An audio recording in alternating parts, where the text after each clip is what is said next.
Good evening, everybody, and welcome along to the RaceRoom Macau Grand Prix of 2025, the second special event here on RaceRoom's latest iteration with the new updated ranking system. Of course, the Macau Grand Prix circuit is fierce, it's ferocious. We're going to see plenty of action here tonight. I'm sure plenty of drama, hopefully some good overtakes, lots of noise, and it's going to be a phenomenal night racing. My name is John Munro. Welcome along to the stream. And I'm not alone tonight. Joining me is Zach Sweeney. How are you getting on, Zach? Yeah, not too bad, actually, thanks. And yeah, good to be back on RaceRoom, actually. It's been a while. It's been a hot minute since I've had an opportunity to come do some RaceRoom commentary. So I'm looking forward to seeing some familiar faces and have the pleasure of your company for the next sort of couple of hours around such a legendary circuit. And yeah, like we were saying before the broadcast, zero margin for error for 120 straight minutes of racing. Yeah, of all the street circuits out there, I think Macau is probably the one that defines the phrase no margin for error. It is phenomenally challenging, very technical, a lot of corners that flow into the next, so it's not always about nailing your lines the first part, it's about getting the right exit and being in the right place for the second part. Of course, you can also see how narrow the circuit is too, so overtaking is tricky. You have to be decisive when you go to make your move. There are overtaking spots, don't get me wrong, especially into the likes of Lisboa. You can get moves done around here, but for the middle sector of the circuit, it's all about concentration. It's about keeping out of the walls, trying to minimize mistakes. But I mean, Zach, we see GT3s racing around this track in real life as well. It is a proper spectacle just seeing, these pretty much big cars. They look big when they're going around Macau, seeing them, flying so close to the walls and really taking as many risks as possible. Yeah, I mean, when you look at the likes of the BMW M4, that is a chonky car, and when it's got such a narrow, parts of the circuit and things, it does get quite nervy. I remember watching some of the Macau stuff from this year because I had to make a point of doing it. I've missed it the last couple of years, and yeah, watching the likes of pretty world-renowned drivers like Eddie Mortara was taking part in the real-life stuff and things, and it was just incredible to watch the onboards. I mean, even in this sim, I watched an onboard from Jack Keithley, who a lot of people will know in the perennial RaceRoom onboard man. He's just everywhere as well, and he's been around forever as well as Jack. But yeah, I remember watching it, and he'd get a snap of oversteer, and immediately your heart would be in your mouth. And I can just imagine how it's going to feel to drive. I've not done any laps of Macau, so everything I say about it being difficult, I'm going off what I can watch from onboards because I'm too scared to tackle it myself. But yeah, it should be a lot of fun, and consistency is going to be key. I've done about 5 or 6 laps today, and put it this way, only one of them was valid. So I think that probably tells you all you need to know. But of course, tonight's broadcast will be covering the top split of this special event. So we will see the best of the best, not people like me driving around the circuit. We should have some competent drivers out there tonight. And yeah, it's going to be great. I mean, we were here for the last special event. We broadcast on both the RaceRoom channel and the Traxion channel, as we're doing tonight. And it was multi-class racing at Interlagos. You had hypercars or LMDHs and GT3s. This time, just one class, GT3s, 2 hours of racing, so probably going to be one stop around about the middle of the race. Some drivers might try and extend that first stint past the hour mark and maybe have a lighter fuel load towards the end, or fresher tires for the second stint more pertinently. Some drivers might go early to try and get out of the train, because of course that's a big element here at Macau as well. But one key thing here you have to say, Zach, compared to the real race, we don't have safety cars in RaceRoom. So in the real thing, you get a lot of safety cars, especially, watching the Macau Festival. It is basically looking at a safety car lead half the laps. We don't have that in RaceRoom. So what that means, of course, is the drivers have got to stay on it every lap. There's no chance that you can get that time back if you drop back. You're going to have to be right on it. Yeah, 100%. And yeah, there's no lifelines or anything like that, like you were saying. There's no sort of open doors for strategy as well, because the other big thing with safety cars is it comes out and it's a no-brainer to take that pit stop. That's not the case here, obviously, on RaceRoom. So when it comes to the strategy, it might seem, I don't want to say uniform, because I know for a fact people aren't going to be doing the same thing. It just sort of narrows that window down and just means that the on-track driving makes such a much sort of bigger difference as such. I mean, obviously an undercut or an overcut here or there probably is going to make that difference if you are maybe stuck behind a driver who's maybe a half a second or so a lap off the pace, and you come in on a different lap to get the better of them. That is still open, but when it comes to obviously safety cars and things, throwing things into mix, we don't have that, which just puts so much more emphasis on how clinical you have to be around the Macau Grand Prix circuit. It's going to be interesting to see what happens tyre-wise as well, of course. Do the drivers all take tyres at the pit stop? Do some of them try and save a massive amount of time in the pit lane and stick to the same set? We have seen drivers extend these tyres for a couple of hours in the past, but around here, it's tricky. You need to be able to get good exits from the fast corners to avoid being overtaken. So, if you're going to try and double stint the tyres, you don't really have to worry about your pace too much in the middle of the lap. It's going to be all about, can you get out of those fast corners to actually maintain your position heading into the likes of Lisboa, where we'll probably see most of our overtakes. That's going to be the biggest challenge. But we do now have qualifying underway, and you can see there the Porsche in the good old Rexy livery there, the number 80, heading down the straight. And yeah, we're just underway. 20 minutes of qualifying, so you'll see drivers quite quickly getting onto fast laps. Of course, in RaceRoom, you can immediately jump into an actual hot lap. So we're getting our first view now of Macau. We are there indeed. You can see into Lisboa, which is turn 3, and that is going to be the overtaking spot, Zach.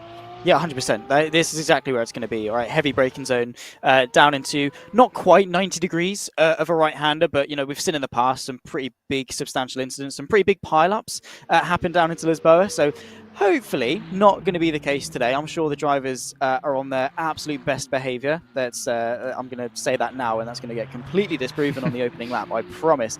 But yeah, we've got, thankfully, actually, to be fair, quite a nice variety as well of manufacturers. So there are 7 cars these drivers can choose from coming into this event, the vast array of GT3 machinery that is available on RaceRoom. You see a lot of Porsches, a lot of Ferraris. I was speaking to Lucas Müller, who, of course, won the DTM Esports trophy in 2025 with Falcon Sim Racing, got his GT4 test at the Red Bull Ring. It was one of those things where he's one of the nicest people in sim racing. It was so good to see him do well. Bottom line is, he said the Porsche and the Ferrari, pretty quick, a little bit snappy, especially the Porsche. He said, and I quote, a car Max Verstappen would like, and that's probably how you know it's a little bit twitchy. So it's going to be quick, but maybe a little bit more on the sketchy side of things. We also see the likes of the Merc, the Audi, the BMW, the Lambo as well. So a nice variety, and hopefully we're going to see a lot of them towards the front end of the field. Currently, though, John, it's a Porsche 123. It is, but I don't know if many drivers will have completed laps yet. This is just the kind of first attempts here, so drivers are just trying to get something valid in. You can see now Thomas Ribeiro heading down towards Fisherman's Bend in the Ferrari, and you're absolutely right. You said the Porsche and the Ferrari look like the quickest cars, and that does seem to be the majority of picks here. I think the Porsche is probably the strongest, or the most selected, I should say, but it is really good, as you say, to see a bit of variety there with Audis, BMWs, Mercedes in the mix. There's our first times coming in now, so Peterman, 2:15.4, that's immediately ousted by Thomas Ribeiro, who we've been watching in the 51 Ferrari, and Thomas is immediately going to abandon that next lap and start again from get a fresh exit basically out of the last corner, which is going to be key here. Now have another look at one of these Porsches, but the times immediately, 2:14.5 in GT3 cars, that's phenomenal, absolutely phenomenal. I don't want to tell you what lap time I did when I did my one valid lap earlier, but it wasn't in the 2-minute 10s, let alone down to a 2:14. That's phenomenal, and you can see just how tight and twisty this middle sector is as well. As I was saying earlier, so many corners that lead into other corners. So it's not a sort of traditional racetrack in the sense where you're, wide on the entry, get your apex and get on the power as early as possible, run all the way out on the exit. It's a lot more nuanced than that. There's so much to consider here, and it's going to be interesting to see how that plays out as well. Yeah, and especially when you've got, the slightly heavier GT3s and dealing with that sort of weight transfer when you're going from one direction to the other, that sort of like inertia flick where you've got to get all the weight off one side of the suspension, leaning on that side of the car, all the way back over then to the other side and try not to disrupt the balance, especially sort of in the more twitchy cars like the Porsche. I wouldn't imagine it's as much of a problem in the, the front-engined Mercedes and BMWs. I'd hedge my bets they're a little bit more stable, but when it comes to obviously mid or rear engined Porsche, depends obviously which one you want to define that as. You're probably going to offend some Porsche fans if you call it one or the other, but yeah, maybe that's going to be playing a bit of a factor in terms of just how effectively you can lean on those tires through that middle sector. And of course, when we're talking about tire conservation and things, how much risk do you take in the race when it comes to conserving and scrubbing too much of that speed? Obviously, on a qualifying lap, you just try and get as much out of it as you can. We are approaching sort of the middle part of this qualifying session, so we are going to start to see some proper representative lap times start coming in. And Ribeiro, 0.8 of a second. I mean, like I say, I know it's only the midpoint of qualifying, but that's a pretty decent advantage to have going into the last 15 minutes. It is mighty impressive. And I know it's just getting started and drivers will want to get bankers in, but it's definitely setting out a stall, is Thomas Ribeiro. We saw the lap as well. It looked neat and tidy, but it was great to be on, with the driver who did set that fastest lap initially. We're now looking at Bo Dixon, who's sitting second in the Audi, 8/10 off. You'll be thinking, oh wow, I'm miles off it, but I'm P2 out of a very big grid, and you can see just how many names we have out there in the top split racing. Just to kind of remind everyone of how you actually get involved in these events, because you can also get involved in these RaceRoom special events. You just fire up the game, head into the ranked multiplayer system within RaceRoom, and click on special events. They only happen once every so often. but you can take part yourself in this Macau Grand Prix. And even if you're not in the top split, even if you're not setting 2-minute 14.5 lap times in your GT3, you can race against other drivers of a similar skill level. So if you enjoy what you see here, do remember that you too can get on RaceRoom, get involved in these races. You might not get on the broadcast if you're not in the top split, but you can have a lot of fun racing against plenty of other similarly paced drivers. As we now look at Martin Peterman in the Porsche, early pace setter, coming through towards the last couple of corners now, out of Fisherman's Bend, down towards the final corner, turn 24. This is a track with many, many corners. It's relentless pressure on the drivers. This is probably the only point where you get to breathe a little bit, but the exit from here is absolutely crucial as Martin now heads for the line. What's this lap going to be? He's currently 50, jumps up to second with a 2:15.1, so he's still 7/10 off of Ribeiro, Zach, so the gap is still big, and it's looking good. The timer, although it's still early days in this qualifying session, it's amazing how quickly time actually passes, and the further we go here, the more pressure these drivers are going to be under. Yeah, 100%, because we've touched on the fact that overtaking opportunities are there, but in a race, and especially in a 2-hour race, I think track position is going to be pretty important. I mean, it is an endurance race, but it's not, where you're properly hunkering down, really focusing on longevity. It's almost like that hybrid element. You've got the elements of an endurance race, but also that sort of pressure and intensity that you almost get in a sprint race, because by the time you know it, you're halfway through the race, you're into those final sort of 40 minutes, and it is crunch time. So I think track position is going to be pretty important for no other reason, especially than just staying out of trouble. So yeah, the pressure is on in qualifying, so I'm sure these drivers are grateful they get a decent amount of time to set those lap times. Following along there in the blue and yellow Porsche, Christian Orban, a driver that a lot of people will know in the world of RaceRoom. He's been fighting in the top flight of RaceRoom esports for quite some time, in touring cars and GTs across a lot of different disciplines, which is obviously you're very grateful to be able to do in the world of RaceRoom. However, he's not done a very good job of that left-hander there, pretty much just showing how brutal it can be. Same too for Philip Spiegel. Thankfully, it's just reset and go again. Yeah, you set him up perfectly there. A master of all these different disciplines, but not quite a master of turn 11 or whichever corner it was in the middle of Macau. But yeah, I mean, the thing is as well, around here, if you just touch a wall very lightly, it will invalidate your lap. RaceRoom has always been pretty harsh on track limits. You don't get away with much on here, and a little wall tap around here will invalidate your lap. So you'll see drivers pretty much abandon ship. And the thing is, to get the lap time around here, you have to run so close to the barriers. So it's absolutely essential. So we're going to see drivers getting as close as they can, but obviously as the session goes on, it's about getting that banker, and then it's about taking all the risks. And it was much tidier through the sector by Frieder Braun in the Audi, currently sitting in P10. We will, of course, have to get used to the different drivers and what liveries and cars they're actually picking, of course. This is not a championship, this is a one-off special event, so we don't have an entry list or anything, so do bear with us until we get used to who's driving what car. We may not be quite certain who we're looking at, but obviously this is helping us get a little bit of an idea. So Max Herberg there in the red Ferrari, sitting P11. Lots of Germans in this race as well. Probably German and Hungarian drivers seem to be the two most popular nations in this top split, but those have always been two nations that have featured heavily in the top ranks of RaceRoom.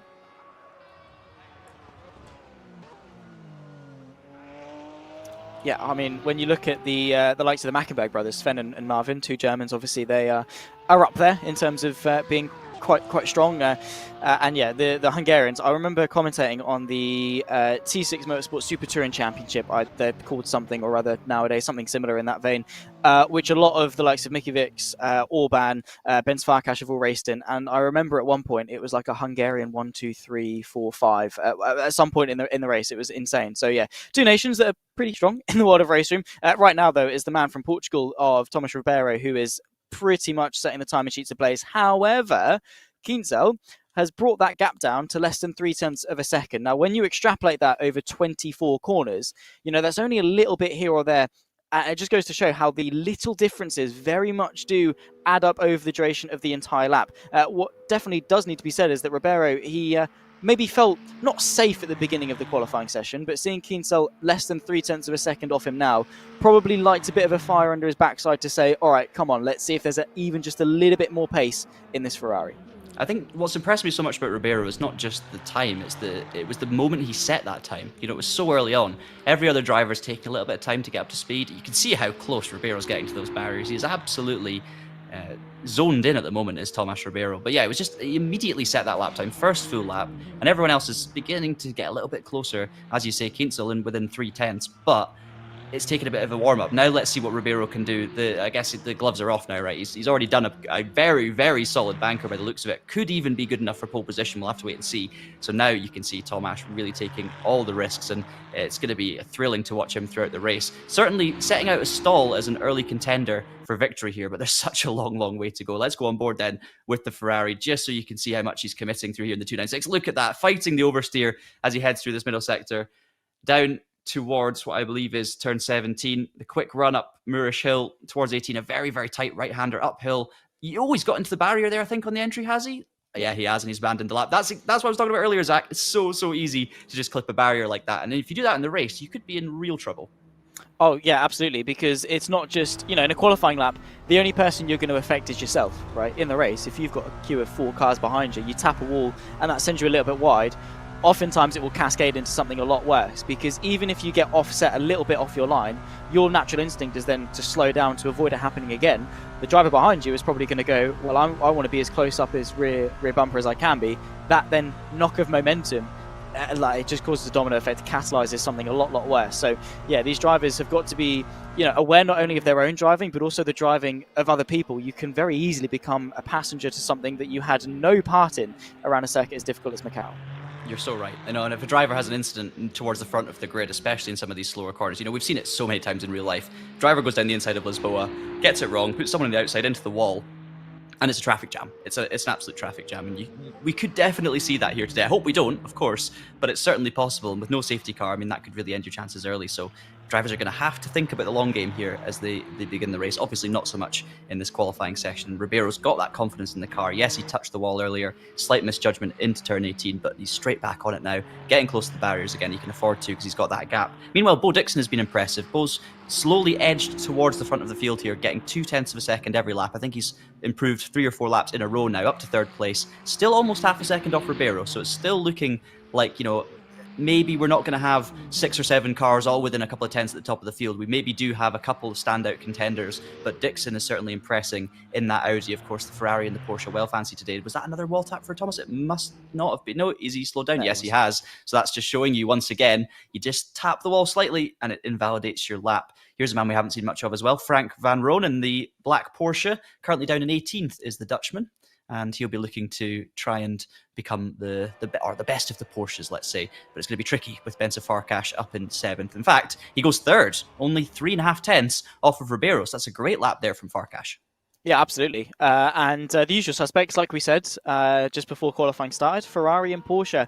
Pretty quick, because of the top 7 cars, 6 of them are one of either Porsche or Ferrari. The obviously Audi of Bo Dixon up there is very impressive. Like we say, just shy of half a second off the pole position lap time, but still a second row start. And again, qualifying is one thing, 2 hours of racing is definitely another. While we aren't seeing the most consistent of drives, because obviously these guys are trying to extract pace as opposed to consistency, we have seen a couple of mistakes, and the common ones, a slight little wall tap there, turning in a bit too early there, carrying a bit too much speed, getting a slight bit of sort of that trail braking oversteer that we've all become victim to, whether we've meant to do it or not. It is brutal. So even if you are maybe a couple of tenths of a second off the pace, if you just minimize your mistakes when it comes to 120 minutes of racing, nail your pitch strategy, very quickly you could probably find yourself climb up a good couple of positions. Following along there, Frida Braun for Thomas Enger Sim Racing in the silver Audi. Thomas Enger, of course, a huge sim racing team in the world of RaceRoom and on other platforms as well. They race very regularly in the Virtual Endurance Championship. I think multiple champions of that one, if memory serves me correctly. Definitely in the world of GT3 racing, so it's a team that's got the experience in this flight of motorsport, and Frida Braun flying the flag very well, actually. One of only 2 Audis inside the top 10, and with a P8. Again, there's a lot you can do with that. Still time in this qualifying session to obviously improve.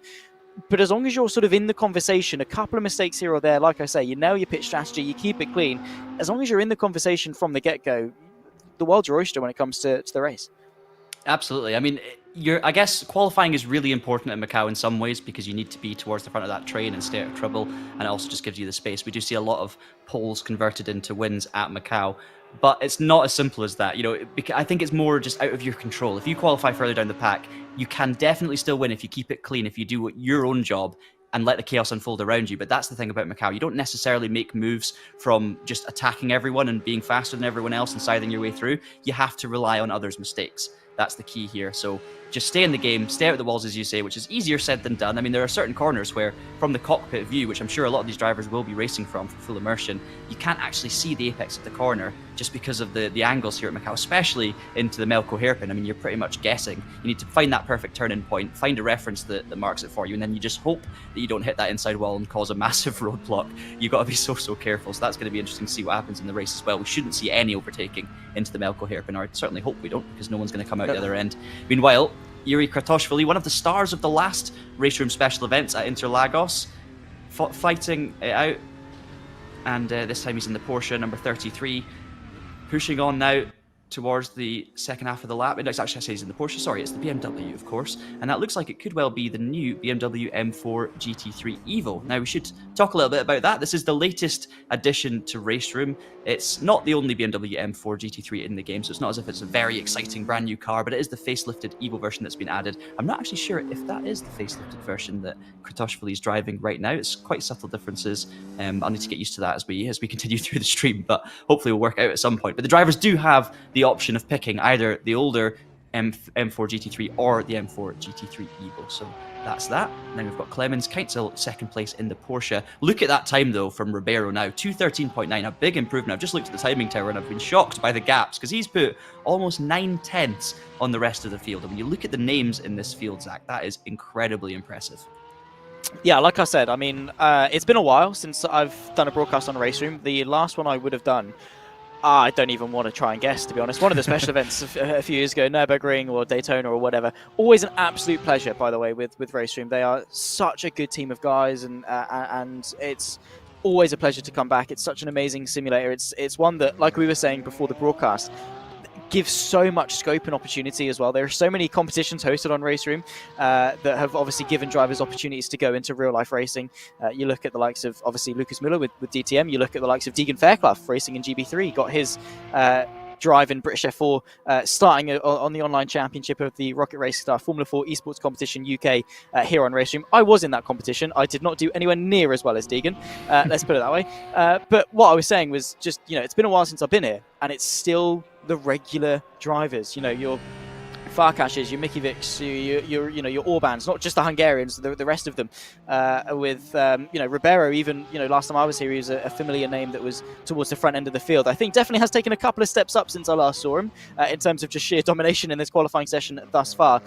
But it is the usual suspects, and there is such a high level of talent on these grids that when they do go on to other platforms, or other platforms come onto RaceRoom, they either hold their own or beat some of the best drivers in sim racing. Yeah, I mean, you can't really comprehend, anyone who doesn't take part in like top level professional esports, just how incredibly fast these drivers are. Like, it is phenomenal. You could be a very fast driver, you could be racing, on the hardest difficulty level against the AI, and you think you're Ayrton Senna, as many of us go through. It is absolutely incredible what pace that these drivers are absolutely able to produce on a consistent basis. Like, I guarantee even the drivers towards the back of this field that are maybe 2 or 3 seconds off the pace, that is seriously impressive pace. It's just that when you're at the top of your game on RaceRoom, everything's flowing for you. The precision you need, the way you have to drive the car and balance it, there's a specific technique you need for every single individual car and category. It is remarkable how much skill these drivers have, and it's difficult to appreciate when everyone else is also a highly skilled driver. It's the same in any world-class sport. You might say someone's doing a rubbish job if they're 15th, but actually they're maybe the 15th best in the world at that particular activity, and most of us could get nowhere near it. So it is mighty impressive. And speaking of impressive, Keinzel on that lap we were watching him goes within 3/10 of Ribeiro. So I was thinking Ribeiro's time might even be enough previously. Well, it wouldn't have been enough. He's had to go and set that 2:13.9 because now he's got the drivers chasing him down once again. So there are faster times coming in here, Zach, but with only 40 seconds remaining, you need to be on a good lap already, or else you've got no chance.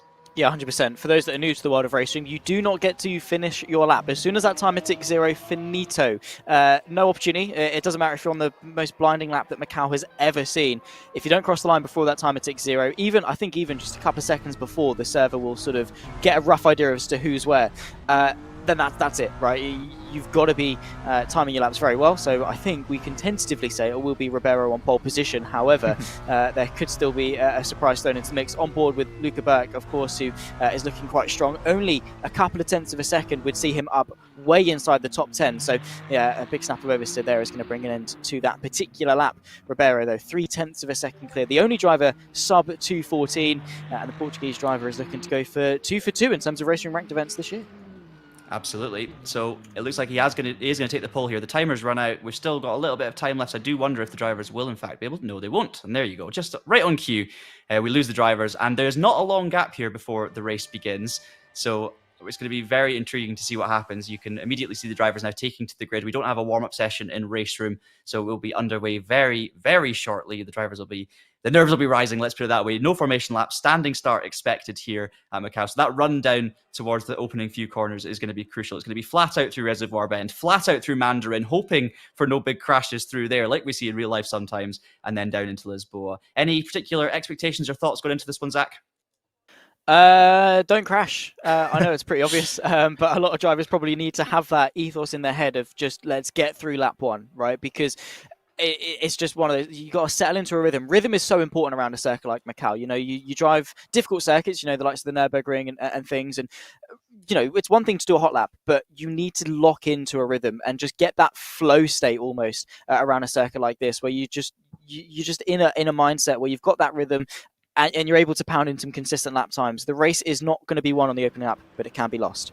Absolutely. So you've got Ribeiro on the left there in the red Ferrari. We've got Clemens Keinsel on the right in the Manthey Porsche. We're underway here at Macau, and it looks like it's been a good start for Ribeiro. And you've got 3 wide already for P3, as that's the Porsche is going to get spun. Oh, it's a great save in the end from Farkas. Almost lost it straight away after contact there with Bo Dixon. So he's going to lose a lot of spots now as we head down towards Mandarin Bend for the first time. It's still Ribeiro from Keinsel. Mikovic up to 3rd place in the Ferrari, and then Peterman in 4th. And we do have a contact through Mandarin. We've got a Ferrari sliding, so let's just hope they stay out of the way of everyone else and we don't get a massive pile-up. It looks like most drivers, though, have safely gotten through there. Not sure who the spinner was, but Ribeiro still leads. Dixon drops behind Varkash. Looks like Peterman's off as well, and he's dropping positions. And we do have a pile-up, unfortunately, through Lisboa. We're going to see the drivers try and sneak through it. It's the Porsche that's stuck there. I believe that's Peterman that's dropping down. And a few people caught up in that, but thankfully not everybody. It's still the same top 3, though. Yeah, it's been a pretty chaotic start, and thankfully for the majority of the field, they were on the inside. Another pile-up, though, as I think that's Frings just trying to pick a path through and decide which line is the best one to take, especially when you're reacting to all the other drivers as well, as it'll be single file, hopefully, through this middle sector. I did see Keinsel almost find a way through into the lead on Ribeiro. That probably would have been one of his best opportunities to do it on the opening lap. Those sort of the top 5 were, for the most part, quite behaved. Behind that, though, it does become quite a bit of a melee, and we definitely did see that in full effect. Rokas to be, you can see, is that Falcon liveried Porsche leading Peterman from Frings. That battle that we're following now for P19, P20, and P21. Still an hour and 58 minutes to go, by the way. It's not the last lap. We've only just started. You might think it's the last lap, having seen that. But I mean, to be fair, there were incidents there on pretty much all of the pressure points that there can be incidents. Lisboa, Mandarin, Turn 4 as well. We saw the incidents, we saw pile-ups. Honestly, it could have been worse. So I'm glad to see most drivers get through relatively unscathed. We do see damage a lot there on the front of the DB Porsche. As you see now, Stefan Frings in the Manthey Porsche down in 21st place. So at this point, it's all about calming down, taking a breather, settling into a rhythm. Of course, it's a dream start for Ribeiro. We think Ribeiro's got great pace. Keinsel's proved his pace, though, in 2nd place. Currently 1.5 seconds off, but that's meaningless at this stage. Ribeiro, I'm sure, will try and get the hammer down, try and extend that gap out. Meanwhile, we take a quick look at Luca Burke, P7 in the Ferrari. Luca's an old teammate of mine, so it's fantastic to see him back out on RaceRoom as well. First time I've seen him racing on this platform and doing a solid job so far. Managed to steer out of trouble relatively well on that opening lap. I think a lot of it, to be honest, stemmed, Zach, from that side-by-side moment we saw into Reservoir Bend on the first lap. We went 3 wide for P3, and I think there was a bit of a knock-on effect. Some drivers losing momentum, and that, of course, causes a concertina. And once there's a concertina at Macau, there's probably only going to be one outcome. Yeah, and it's not a good one. It is, you know, sort of one of those. We got side by side. I think that's between Coughlin and Bo Dixon. That's the battle for P5. Dixon just able to find a way through as they negotiate their way through Lisboa at turn number 3. Nicely done from the Brits and up into the top 5. But yeah, it's one of the. It just catalyzes, right, with how narrow the circuit is and how momentum based it is as well. We were talking about those changes of direction. You've got a car in front. They go side by side. They slow each other down. They have to very much disrupt their line and their pace to be able to run side by side. You know, even slightly off grip, even slightly offline, the turn-in is going to be different. That bunches everyone back up, and when you bunch everyone back up, you know, you ramp up that pressure. Chances are there's probably going to be at least a bump or two along the way, and then the margin for error is so slim. Ben Farkash, though, riding on board, and you can just get a sensation of the speed. I know a lot of people sort of say, you know, how fast you feel when you run down a hotel corridor. This is exactly what it is. The field of vision is so narrow. The sensation of speed is so much higher, and especially if you're sort of Spiegel looking at the back end of the car you're chasing, trying also not to completely throw away your own race. I cannot comprehend how talented these drivers are, and definitely a lot more talented than I am. Let's put it that way.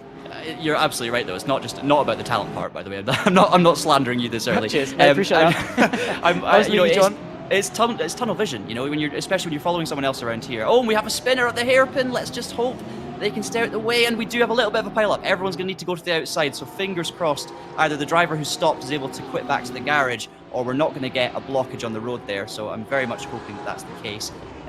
We'll have to wait and see, basically, what the gaps are afterwards. Really unfortunate. But yeah, I mean, as you say, when you're following someone else around here, you've got to be so careful to not hit those walls, because everyone, you know, if you've got a clear vision, you can go as close as you want to get, and you're judging it based on where you think the corner of the car is. If you're following, you're just putting all of your trust in the driver in front, right? You can't see the walls a lot of the time when you're heading for them, so it makes it incredibly tricky. And I think sometimes you've got to dial it back by maybe 1 or 2% just to make sure you get through, especially early on in a race like this. Of course, Ribeiro doesn't have to worry about that. In fairness, Council's not really sticking with him, so Council doesn't have to worry about that either. And that was that little inside wall hit there for Ribeiro as we just cut to him through Lisboa. I think he might have touched the inside wall and possibly even the outside wall as well. So looks like Ribeiro isn't hanging around here. We do have damage on as well, I should say, 100% damage on RaceRoom. We also saw earlier on, which we didn't call at the time, but Orban and Van Roon were running alongside each other for about 3 or 4 corners. Orban in the yellow and blue Porsche managed to get that move done and hold on to position. But there's battles all around here. Frings is running side by side now for P17. It looks like heading into Lisboa. He's going to back out of that one, dropping down to P19 once the timer has caught up with it, and he will have to fight another day against the other Porsche there, which has a bit of damage on the front as well. Plenty of scrapes and scratches already. If your car isn't damaged by the end of this race, you win a lollipop that I do not fund, because you get a virtual lollipop, ladies and gents, because fair play. You are going to get scrapes. You're either going to get a scrape off another car that you hit, or you're going to scrape a wall at some point. It's not a matter of almost if it happens, it's almost when it happens. Being faultless for 2 hours around a circuit like this is near on impossible. I'm not going to say everyone's going to completely bury it, but there is going to be a slight lapse of judgment, maybe a door scrape on the exit of a corner, something in that vein over the course of 2 hours. But it's almost like approaching a rally stage, continuously every 2 minutes for 2 hours, right? It's just how intense this is, right? You're almost tempted to rip the handbrake going into this hairpin. I'm sure a lot of people would love to do a nice reverse entry or something. Again, they're probably talented enough to do that. I most definitely am not. But yeah, we're going to talk about consistency. We're going to talk about minimizing mistakes pretty much the entire broadcast, and you're probably going to get sick to death of us talking about it because it is so obvious, but it is so true.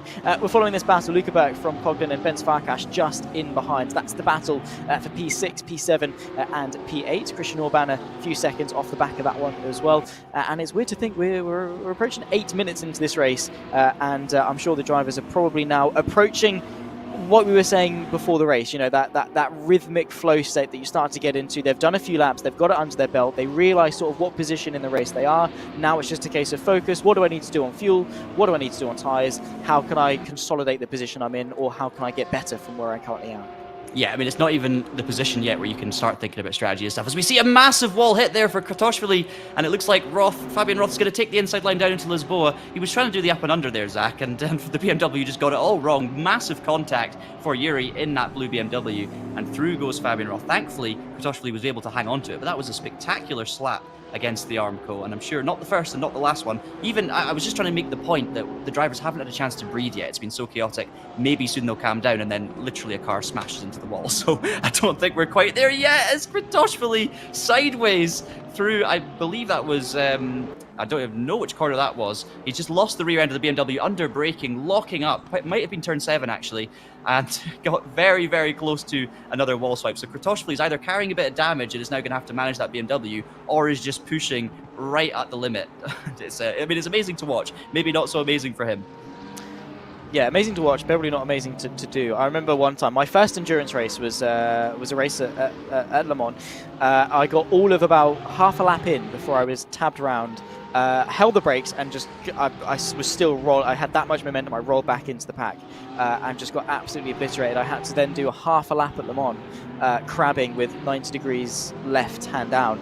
It looked great on the broadcast, but I was absolutely frightened for my life out there on circuit, as we saw there, Luca Burke get the turning in point slightly wrong for the hairpin. Now, any more than that, and it would have been destined for the wall. The turning circle on these GT3 is definitely not enough unless you are absolutely pinpoint precise. And obviously, again, when you're following another car, your turning in reference probably isn't exactly where you'd expect it, or you can't quite see it when you want to see it. So, yeah, just a sight there into what can happen if you just get it slightly wrong. And it's almost a case of when do you commit and when do you maybe accept your fate and tap the brake just to make sure you can get that nose of the car around the entire 180-degree corner of the hairpin. You're exactly right. It's actually a real technical achievement to try and learn how to get around that hairpin properly. You see a slight difference in the tarmac colour. It goes from a darker shade to a lighter shade, but you have to keep going further than that, drive all the way deep into the corner before you start turning in, and you need to get your arc absolutely spot on in order to get around there without doing a 3-point turn, because as you say, the turning circle in these cars is not the worst, but it's not the best. And if you thought Lowe's hairpin was tight, you know, this hairpin is just another deal altogether. So you have to be absolutely spot on. And if you get it a little bit wrong and try and turn out of it, even that can be enough to then put you in the outside wall. You have to be absolutely spot on. And as you say, we've seen drivers in the past actually using a bit of handbrake to get around that hairpin before. It's been banned in certain series. We saw Sebastian Loeb do it. I actually did it in an old RaceRoom official World Touring Car Esports Championship back in the day. Our whole team did it, and we all got penalised because we were causing like a kind of log jam on the apex and then just driving out. As we see a Porsche off in the wall, that's Frings in the Porsche. So he's done all the hard work to make up the places early on. He's seen a lot of incidents around him, but unfortunately this time it's Frings that's in the wall, and he's going to drop down all the way outside of the top 20. So thankfully we see him recover and get that car back underway. Hopefully no damage as well for the Porsche. So live to fight another day, but he's going to have to get the head down now and close down that 7-second gap, redoing all of the hard work. Thankfully, I say good news, it's not really good news. The less bad news maybe, is that he's got 1 hour and 49 minutes to do it. So, you know, as bad as it is, it's almost better to make the mistakes now to give yourself the opportunity to come back from it as such. The last thing you want to do, take Ribeiro for instance, right, he's going to be maybe faultless for 1 hour and 40 minutes, and then we get to the last 8 minutes. That's sort of the mistake you don't want to make because of how close you were to doing it. Did think that Herberg in that Ferrari took a astronomical amount of speed into that right-hander there, and was very close to hitting the both the BMW's rear end of Saucer and also the barrier on the outside. There we're following the battle for P18. One of what I can see to be 2 BMWs in the field is Saucer down in the Italian P18 as it stands. I think Stüsser as well lost a couple of places, so maybe a mistake from the German. Following this battle though, the Audi of Braun and Bo Dixon, who's actually been doing pretty decent actually over the last couple of laps. Got through on Coughlin a few minutes ago and is actually closing back into fight his way further up inside the top 5. Both from the Audis, of course, the sort of the pinky purple Bo Dixon just in behind. That's P5, and then of course you've got the Thomas Enger sim racing the silver and sort of striped Audi R8 just in front. That of course being Frida Braun, both of them fighting for P4, and only sort of 2 seconds in front of them is Matej Mikovic, the Hungarian, for the podium place. So the question remains for Bo Dixon: how hard does he push to go for the position, or does he work with Frida Braun to maybe make that a 3-way fight for the provisional podium as it stands less than 15 minutes into this race? Yeah, it's a very good point. The two Audis could work together a little bit here. Bo Dixon's been really impressing me in recent events. You know, this is a name, a driver we've seen racing for years, taking part in so many different events, is ever present, but it's just been really impressing with the speed, and especially in a competitive field like this, really holding his own in the Audi and taking it to the front runners. He'll be happy sitting in 5th at the moment, 12 seconds off the lead. Of course, Ribeiro is pushing on. I mean, Ribeiro's built up a 6.5 second lead now, has the Portuguese driver, and is clearly getting very close to the barrier. So, you know, speaking of close to the barriers, Bo Dixon gives the barrier a little kiss there on the inside, but should get away with that one. I don't think it was too heavy a hit. You're seeing these drivers pushing so hard on the brakes as well. We're seeing a lot of, you know, almost locking up situations. You're seeing heavily rearward brake biased setup GT3 cars with this open setup formula. So you are seeing drivers, you know, getting a bit close to locking up, or even in some cases properly locking up and losing the rear under braking. I think it just proves again how close to the limits these drivers are. But Dixon's behind Braun now. Do not try and overtake into the hairpin. Now you see the change in tarmac there. These drivers are going all the way out wide just so they can get that turning circle and get out the corner. It's not the fastest way around there that you could possibly imagine, but everyone is in the same boat, so you just have to deal with it. You have to just take that line and get through in one piece. We're going to be interesting to see now, though. Will Dixon try and make a move on Braun, or will they work together? Braun again getting very close to the barrier. It's a nice exit from Fisherman's Bend for both Audis, to be fair. A couple of seconds up the road is Mikuvic in the Ferrari. Now heading in to turn 24, and it's a bit wide from Braun. You see the rear stepping out slightly, just a little bit of a missed apex. This is going to be an opportunity then for Bo Dixon, who got it absolutely spot on in the pink Audi, as it's now flat out run through Reservoir. He's got the slipstream. You don't really want to go for a move into Mandarin, so Bo's going to try and set him up here on the outside. You're wanting to just lift a little bit, make sure you get that slipstream right towards Lisboa. Then you've got this flat out run through Mandarin, which is easy-ish flat, but if you get the line wrong, you've had it. Is he going to go for a move though down the inside? You can see the closing speed of the Audi. Dixon to the inside. He's going to go for it surely at this point. But it's very late on the brakes from Braun. Dixon backs out. Will Braun make the corner? He does. Not quite the apex, but does make the corner. Holds on, and Frieder Braun remains in P4. Clearly feeling the stress though, I think, with this one, Zach.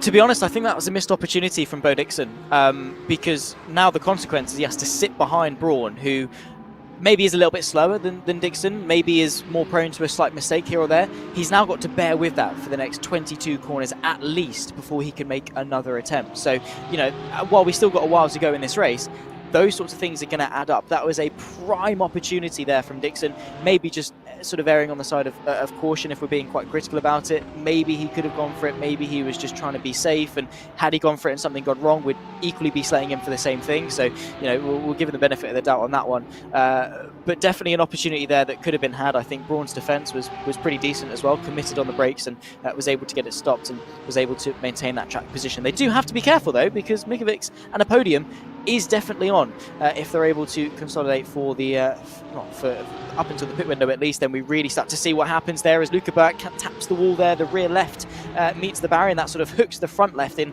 as well in what is this three-way battle between Coughlin, Farkas. You can see in the all green Porsche, the Rexy liveried machine, trying to chase after the red and the white of Coughlin. The three of them have been pretty close for quite a while, but yeah, a slight mistake there from Luca Berg. He's going to be hoping not to have any aero damage, but more importantly any suspension alignment damage, because that is the real killer. You can deal with a bit of understeer, you cannot be dealing with a little bit of toe or camber dysfunction. If I had £1 for every time in this broadcast we're going to mention the phrase "he's just tapped the wall," I think I'd have to buy all of the RaceRoom DLC. Sip a free shoot and we're going to be absolutely gone, mate. Coughlin missing the apex, much like Braun did the lap before, to be fair, and it's exactly like you said, when the driver makes the mistake, that is your chance to pounce. You're not necessarily going to get many of them, so you have to take it, and that's going to be what Farkas is going to attempt to do here. Farkas seems to have a bigger run even than Dixon, and he is going to go for it into Mandarin. I think, you know what, he's got enough of an overlap there, and he didn't defend the inside, did Coughlin. He's going to let Farkas have that one, and Farkas does manage to keep it out of the wall on the exit. Taking a tighter line on the way in there to Mandarin does push you pretty close to the wall, but fair play from Farkas. He had the run, he committed to that move. Instead of waiting for Lisboa, he's got it done. I think Coughlin potentially dropping back, you know, through the field, maybe just doesn't quite have the pace of some of these other drivers in the top 8. We saw them drop back from Braun and Dixon. Farkas, though, looking pretty racy, so we'll see if he can close that 5-second gap now up to the fighting Audis up ahead. Mikuvic, as you say, is just coming back slightly towards the two Audis. Kienzel 8 seconds off the lead as well, so I mean, these gaps, the 8 seconds feels like a reasonable amount at this stage. I mean, it's been an amazing start for Ribeiro, but it is actually nothing. You know, if there's one mistake, that will just absolutely disappear. We jump back to the two Audis, and Braun's getting it all out of shape, and we're actually going to see a move here through the sweepers at turn 11, 12 and 13, are we? And Dixon around the outside. Braun gets sideways as well, manages to hold on to it, but Dixon takes advantage through there. Another mistake from Braun, and it's a great move from Dixon, this time capitalising on the opportunity that presented itself. Braun couldn't be late and committed on the brakes because it was out of a fast corner, and Dixon spot on up to P4. Our producers, by the way, if they were looking at my camera on the VMix feed just then, would have seen the most outrageous facial expressions in the world. Looking at that move, I mean, I know a lap ago I was saying Bo Dixon, that's a missed opportunity. That is how you capitalise on a move. It was risky, but he had the momentum and he knew that he had the commitment. Talking of rearward brake bias cars, he was really leaning on that tyre through that left-hander, just dancing it through, holding a little bit of the brake because, you know, it is uphill, so the tyre is losing that little bit of grip, especially when you're on the outside, really leaning on that outside edge. A sensational move from Bo Dixon, I have to say. My heart was in my mouth, my jaw was on the floor. Fantastic stuff. And again, when Braun is maybe feeling a little bit of discomfort, not only for Bo Dixon is it capitalising and getting forward, but to an extent it's also a little bit of self-preservation. He doesn't want to be behind a car that's prone to a mistake because of how easy it is to get caught up in other people's errors. You're absolutely right. I don't know if I've ever seen a move through the Solitude S's like that before. Managing to fit two GT3 cars side by side, phenomenal stuff. And you have to give credit as well to Braun, because there could have been a big accident there. Now we're going to see, though, does Bo Dixon actually have the pace, or was it just the slipstream that was keeping him in there? Will Braun go for another move? To be honest, we're seeing more mistakes from Braun, even though he's just behind us. I throw my pencil on the floor by accident.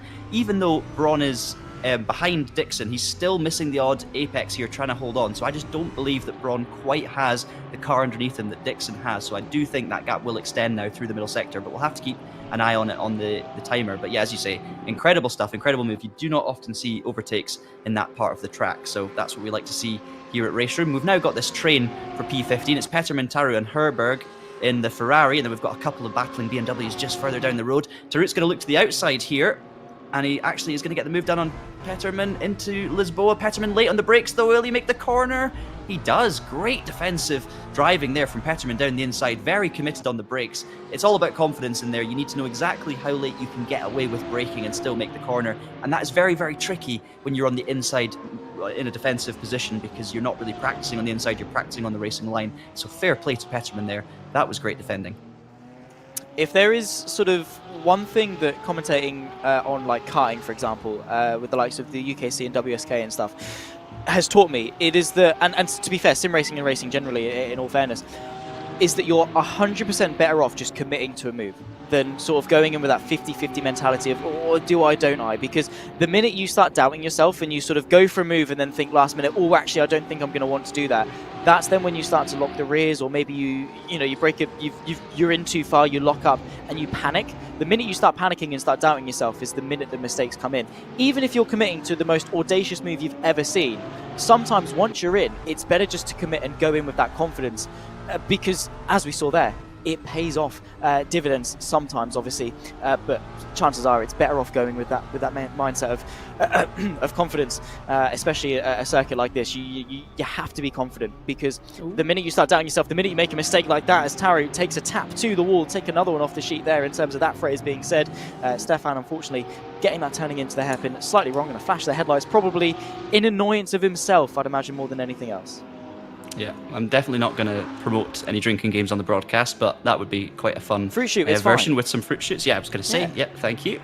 Meanwhile, Dixon has not managed to drop Braun like I suspected he might through the middle of that last lap. So Braun has stayed in close range. Of course, if you can be there by the last sector out of the Melco hairpin, you can take advantage of that slipstream. So really, if you're the car behind, you just need to try and stay within that 7, 8, 10th window, and you can kind of drag it back in. Meanwhile, this lap, though, looking a little bit stronger from Dixon. You can see how wide a line they take here through turn 8 and turn 9. You've got to really open it up to be able to get that line spot on and get a good exit. But Dixon's absolutely on it here. He's committed. He's running his lines well. Not really making an inroad yet on Mikovits. It looked like Mikovits was coming back in the Ferrari towards them, but that's actually stabilised just a little bit. They're all dropping further behind Ribeiro. I think Ribeiro and Kientzel are sort of one level up from everyone else at this current stage, but I mean, the lap times are absolutely phenomenal from everyone here, especially those in the top 10.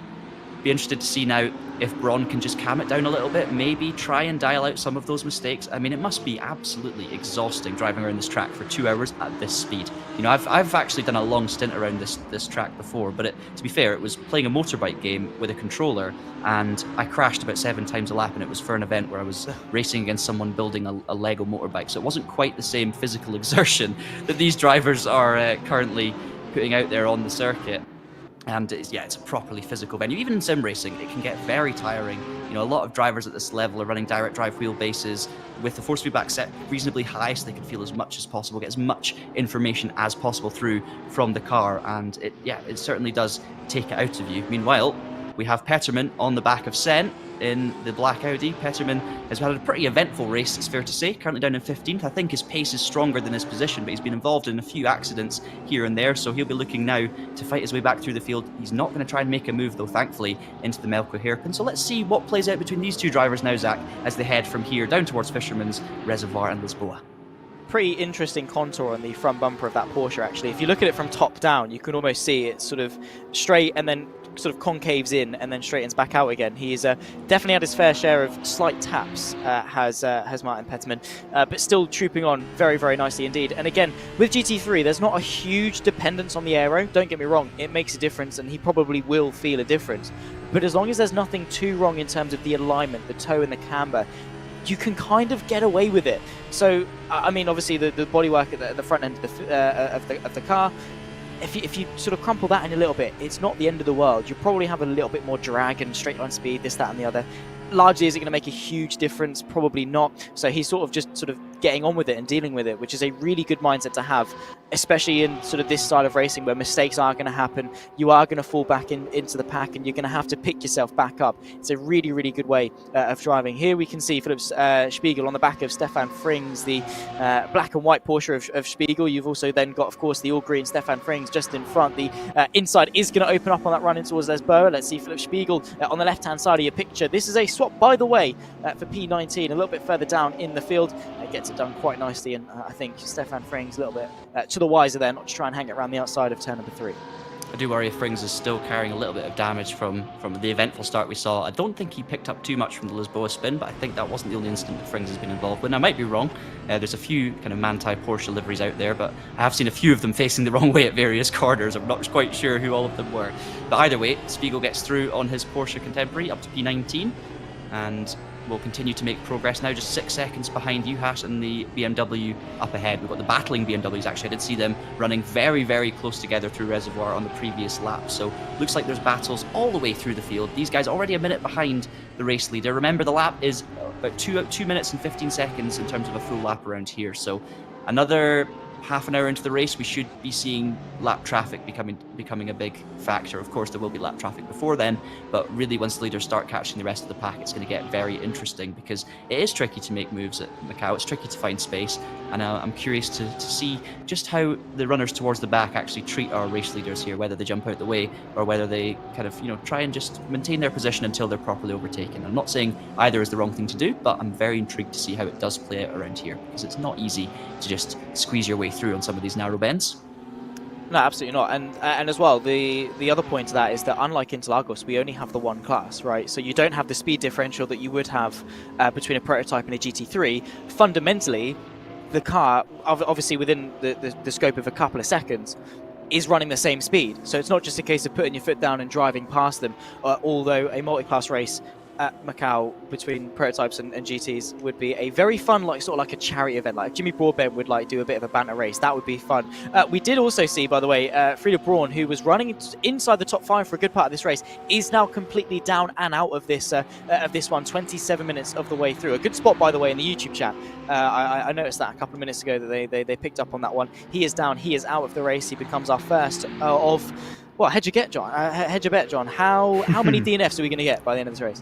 I think we're going to see 6 DNFs, which maybe sounds quite high considering we've had 1 in the first quarter, but I just think towards the end of the race, fatigue's going to kick in. I think some drivers maybe towards the back are going to be losing a bit of concentration, maybe more likely to have a big crash and call it a day. So I'm going to say 6.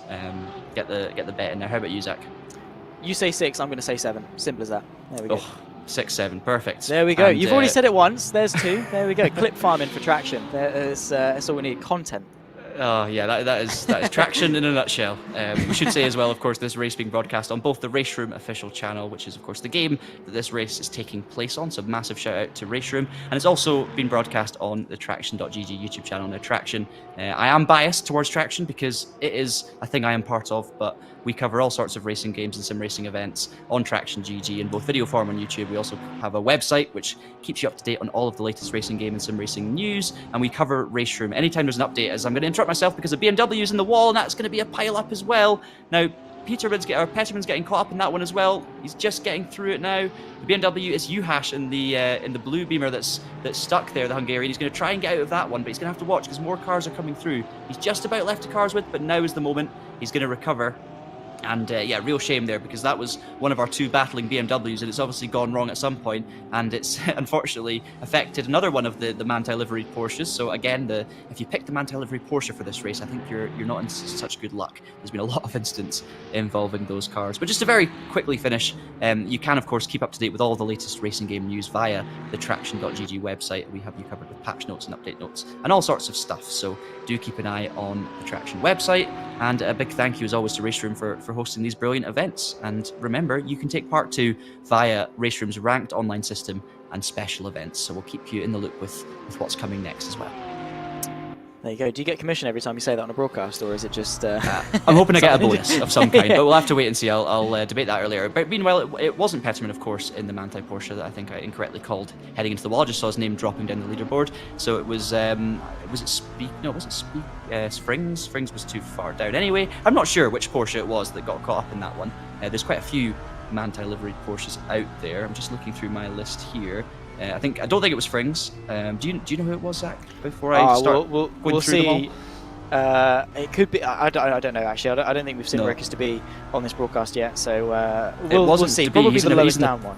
DeBee is in a Falcon livery, so okay. I'm thinking it might have been Hudak. Actually, is potentially who it was in 21st. But I'm not going to say for sure because we don't know. Meanwhile, Uhash in the BMW looks like he's in the pit lane now, or stopped out on circuit, dropping further and further back down the order. So we may have our second retirement, or maybe we have an early pit stop. We'll keep an eye on that one, of course. It's definitely not Hudak because Hudak is not in a Manti livery Porsche. So the mystery continues. It does indeed. Yeah, definitely not that one. That is very much not green. An early pit stop now, I wouldn't say. If you're coming in now, you're doing at least a 3-stop, which is obviously suboptimal to sort of say the least. If you are going to do a 2-stop, it's probably going to be around about, I'd say, it'd be a 45-30, wouldn't it, in terms of the stint lengths, is sort of probably the best way to do that. There is Szabolcs Uhash, who the BMW that we saw into the pit lane, into the wall, and now into the pit lane, I'd imagine is a subsequent consequence of that one, as we ride on board with Max Herberg trying to chase after Martin Petterman for the battle for 14th, and also on the back of Roland Sen as well for the battle for 13th. Back out onto circuit though, and that is what I like to see. It is a very crumpled front end of that BMW. If it is the facelifted one, it is no longer facelifted. Let's see. Well, it's face very lifted. Face very lifted, exactly. It's the Evo now for BMW. They didn't intend for it to look like that, but it now does. He's made his way back onto circuit, and if he does finish this race as well, like hats off, because you know that determination, you're getting into an incident, and just carrying on. I mean, even if you finish P25 and dead last of anyone else, just finishing the race is an achievement in of itself. So yeah, good determination seen there from the Hungarian. I like to see it. Absolutely, yeah. I don't believe that was the facelifted BMW that we just saw at Uhash. I think that's the older spec one, but I'm sure my Traxion colleague Tom will forgive. Well, no, I was going to say forgive me. No, he will correct me if I'm wrong at some point, because he will be absolutely on top of what's the facelift car and what's not. I think any of the dark green Marco Wittmann liveries and some of the kind of full blue liveries are the facelift version, whereas the Uhash BMW, I'm pretty sure, is not the facelift version. But please don't hurt me, BMW, if I'm getting that one wrong. And it's a big wall slap there for the Ferrari. I think that was Herberg who has had a big incident there. We'll have to see if the steering's straight on that Ferrari, because that was a big hit. And again, it comes down to that middle sector where drivers are just trying to get every single inch out of the car, get as close to the walls as possible. Lockups are very easy, and big crashes like that are going to happen. So we may see Herberg pulling into the pits, because that does look like a damaged Ferrari. And I think we're going to have our second damage-enforced pit stop coming very soon. I mean, Herberg's still pushing on, considering.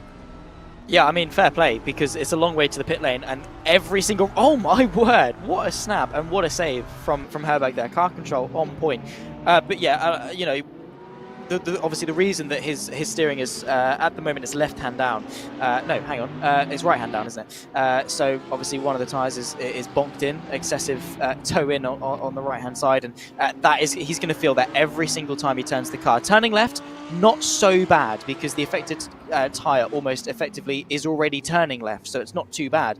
Turning right is the problem because then you've got one tyre that's got to do almost double the work to sort of compensate for the tyre that's bonked in. So he's got a bit of a problem with that one. And to be fair to him, despite that, he's not staying too far off the back of the cars in front. It might be that case that he sort of goes, can I deal with it? Do I just sort of suck it up for the next 27 minutes? Because that's obviously when he's going to come into the pit lane anyway. We'd imagine if they're doing a one-stop, just sort of splitting the race in half. That's sort of what we'd imagine will be happening. Also, furthermore, by the way, Bo Dixon, continuing a sensational run of form, is onto the back of Matej Mikovic. This is the fight for the podium, and the Ferrari, I think, maybe feeling the pressure. Did I see a wall tap coming out of that right-hander? Nonetheless, Bo Dixon, the Brit, is on the back of the Hungarian for P3. Yeah, I think I saw a wall tap, so I think you're absolutely spot on there. And put another pound in the jar or have another sip of fruit shoot, up to you which way to go.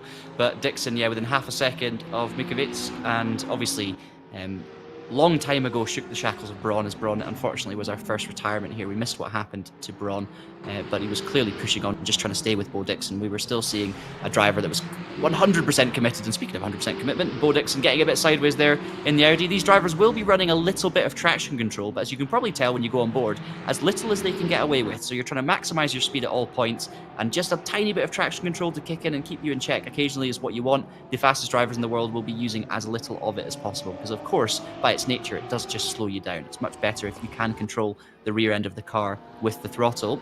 As we now look at another battle of two Porsches towards the back. So it's Hudak and DeBee.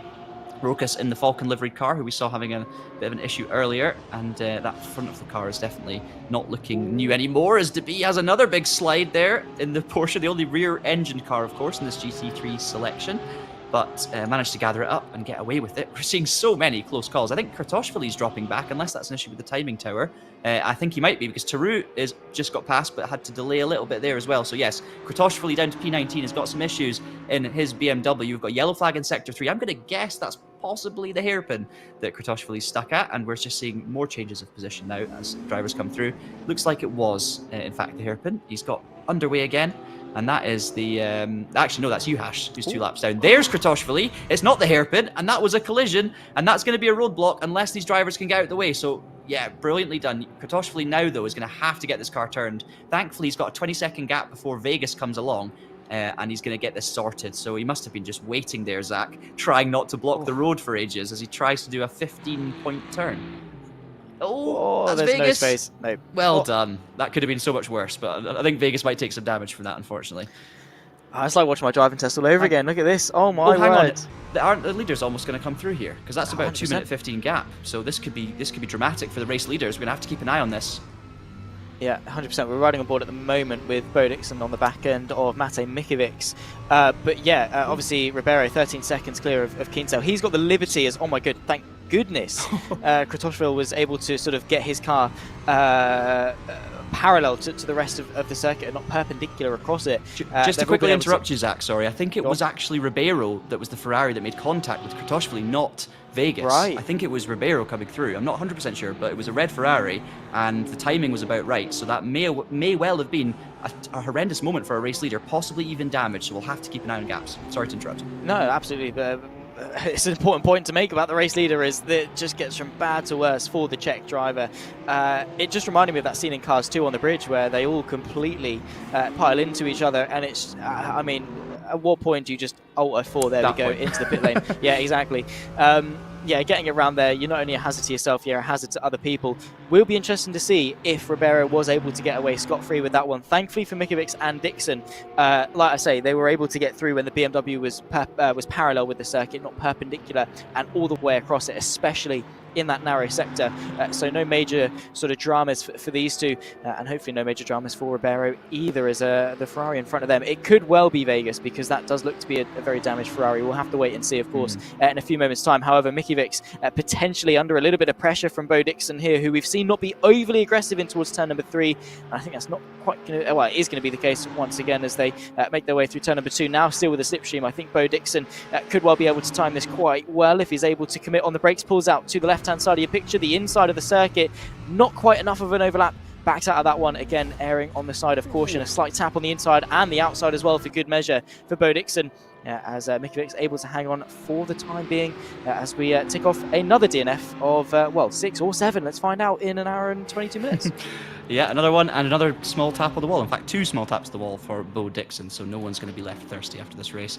But I think he's getting away with this. If you have a small tap on RaceRoom like that, even though the damage is on, you can get away without too much damage. It's the big impacts that are really going to cost you. I mean, you can see the state of the BMW trying to recover, Kratochvili trying to get that car back, and yeah, he's fully done, I think, in this race. Unfortunately, Juhas, Kratochvili and Braun are 3 DNFs, so just like that, it goes from 1 to 3, Zach, in about 10 minutes, and suddenly 6 or 7 is looking a little bit ambitious, isn't it? We've got a Ferrari going slow on the outside. That's a heavily damaged Ferrari. Not sure which one that was. It was a Verstappen.com livery, so we'll have to wait and see. And it's crashing into another wall there. It's definitely not Farkash, so it potentially is Vegas or someone. Yeah, there's Vegas. So then, based on that, then, with the Red Bull Verstappen livery on the Vegas car, I do think it was Ribeiro that got, I mean, you could say very lucky, you could say very skilled, sneaking through behind, but there was a big impact. So in some ways, very unlucky for our race leader. Potentially, could have come a cropper there. So properly sketchy moment, and it just shows you how quickly things can change, because all of a sudden, he's still got a 14-second lead now, but that could have been gone in an instant, and Kinsel could have been right on the back of our Portuguese leader. So it's still all to play for, with an hour and 21 minutes to go here at Macau. Yeah, 100%. And like I was alluding to as well, he's got the slight luxury of being able to, he's got the gap to play with. If he sees a yellow flag, he's not going to do the typical sim racer thing of, oh, it's a yellow flag, that means it's an opportunity.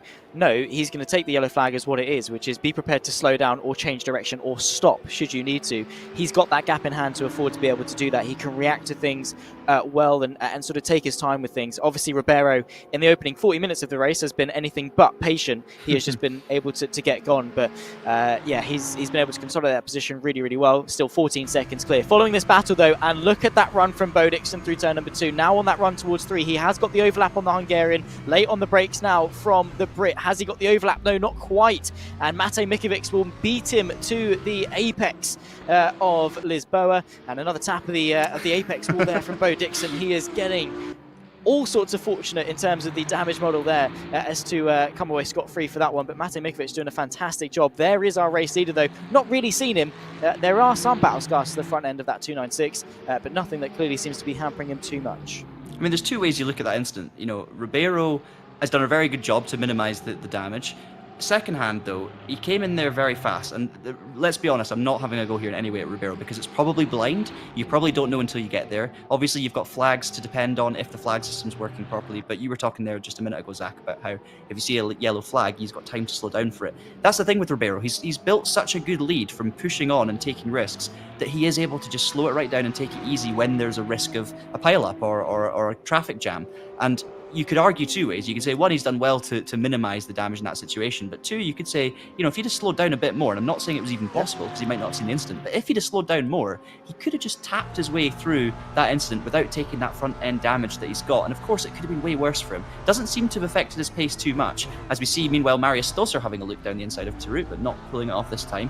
But yeah, like Ribeiro could have slowed down more, potentially had less damage, we don't know, but pace-wise, I think he's gotten away with it. He's actually extended his lead from Keinzel in this the aftermath of that incident, so I think he's okay, but we'll have to just keep an eye on it. Just want to say as well, that Dixon Mikovic potential overtake there, I think that's now the 3rd time we've seen Bo Dixon comfortably with an overlap down the inside towards Lisboa and not able to pull off the move. So either his rivals are just fantastically late on the brakes, or Bo Dixon maybe has a slight weakness under braking into Lisboa. Maybe a lack of confidence on the inside line, maybe it just doesn't have the feel or the power on the brakes, but either way, if there's one corner you don't want to be lacking confidence on the brakes into, it is Lisboa, and I think it's hampering him in this race.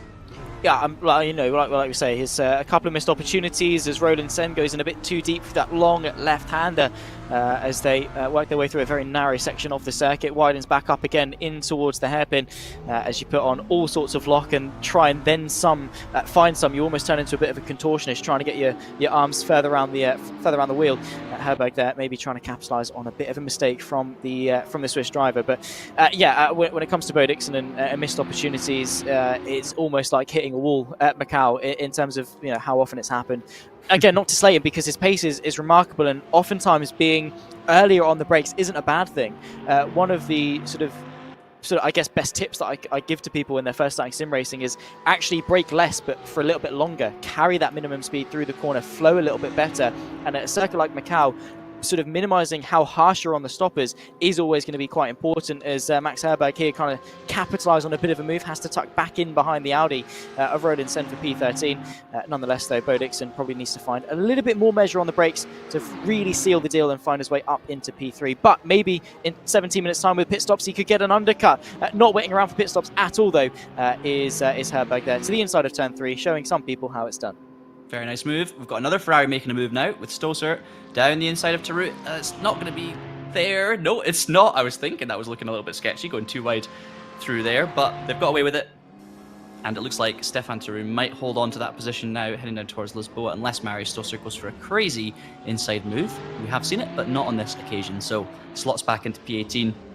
Just want to give a shout out to everyone watching on the YouTube chat.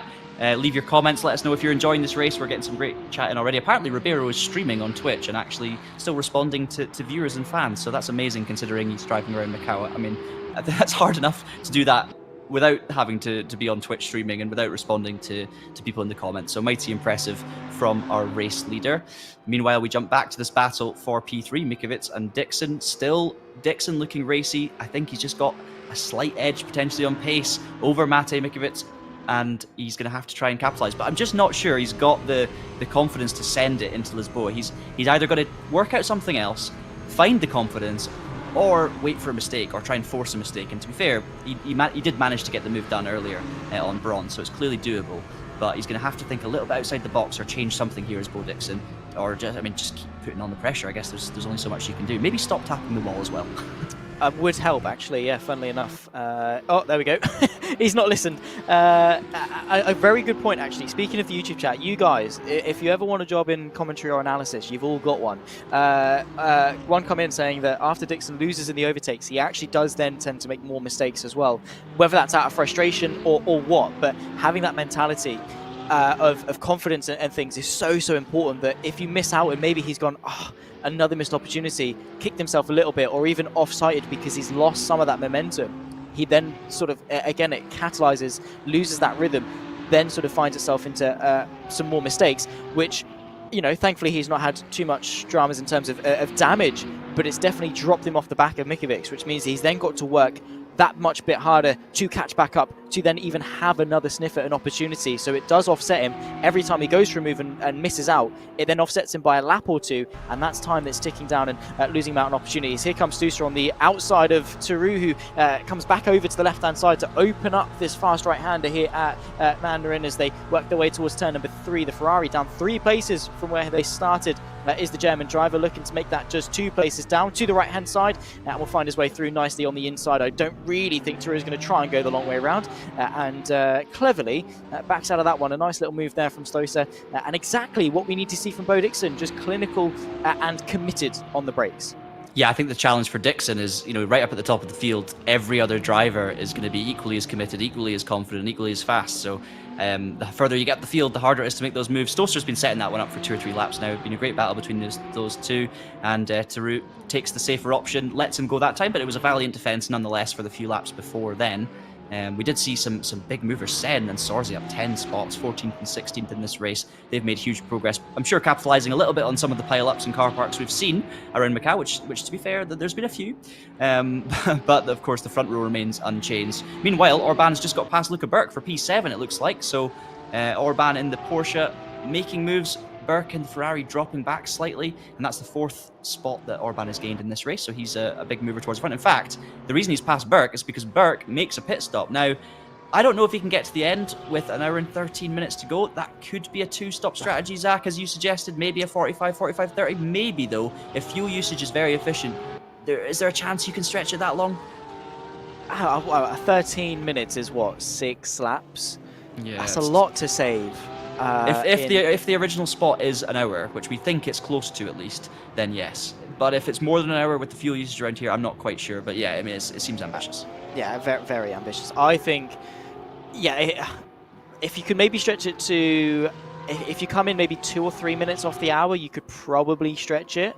But yeah, between now and probably the next 8 or so minutes, 10 minutes even, it's going to be a two-stop and probably a sensible one at that. We're going to see now, obviously, with Luca Berg, just what that offset is in coming into the pit lane. The other thing is, as well, maybe, is that if you're going for a 45-minute stint and maybe you're not fueling the car up all the way, especially towards the end of the race where you've got a shorter stint, you know, the car's going to be slightly lighter, therefore slightly quicker. So if everyone's doing a two-stop, maybe that's how you're going to make it up. But then with the way the track position works, maybe having the track position of doing a one-stop is better. How much time do you lose doing it? We'll see, obviously, in the coming moments. This is the critical point of the race. We talk about, you know, the first half an hour getting settled, getting into that rhythm. Now, obviously, towards the end of the first half of the race, we are going to start to piece together that strategical element. Obviously, for Ribeiro, Kinsel, it's critical for their races going forward. It can very quickly come undone if they get it wrong. And of course, for a driver like Luca Berg, maybe not time that pit stop overly well, because he's, well, now having to come out in traffic and be behind Rokas to be the P18. Well, that's the thing. It wasn't a tactical move from Burke to get out of traffic, because he wasn't in traffic anyway. He was a solid like 8 or 9 seconds behind Coughlin. I think he was fairly clear of Orban. I might be wrong.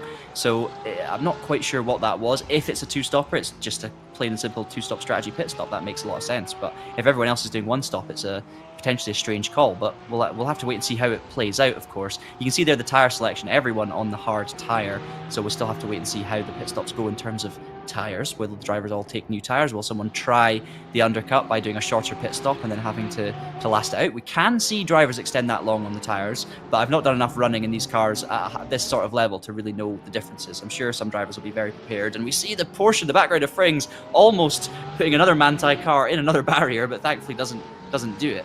You made a very good point as well, Zach. So Ribeiro and Kinsel, of course, for those guys, when they pit, they're going to come into potentially traffic. Unless they pit last, you know, they're going to be in traffic, and it's not going to be lap traffic. It's going to be technically for position. And every other driver in this field doesn't matter if Ribeiro and Kinsel were race leaders. They might not even know that. They're doing their own race. So if you're battling over P16 or P10 or whatever it is, it doesn't matter who you're fighting with. You're racing for position. So that could definitely throw a spanner in the works. Ribeiro is going to, of course, be grateful for having such a big lead at this point and the pace that he's got. So he can afford to take it easy, as we keep saying. He can afford to be a little bit safe, can Tomas Ribeiro, in that Ferrari. He's just doing a phenomenal job, but clearly really pushing on in that car. So going to have to just take it cautiously, because he doesn't want to stick it in the wall now. He's got a great opportunity to take the win here in the Macau Grand Prix on RaceRoom 2025.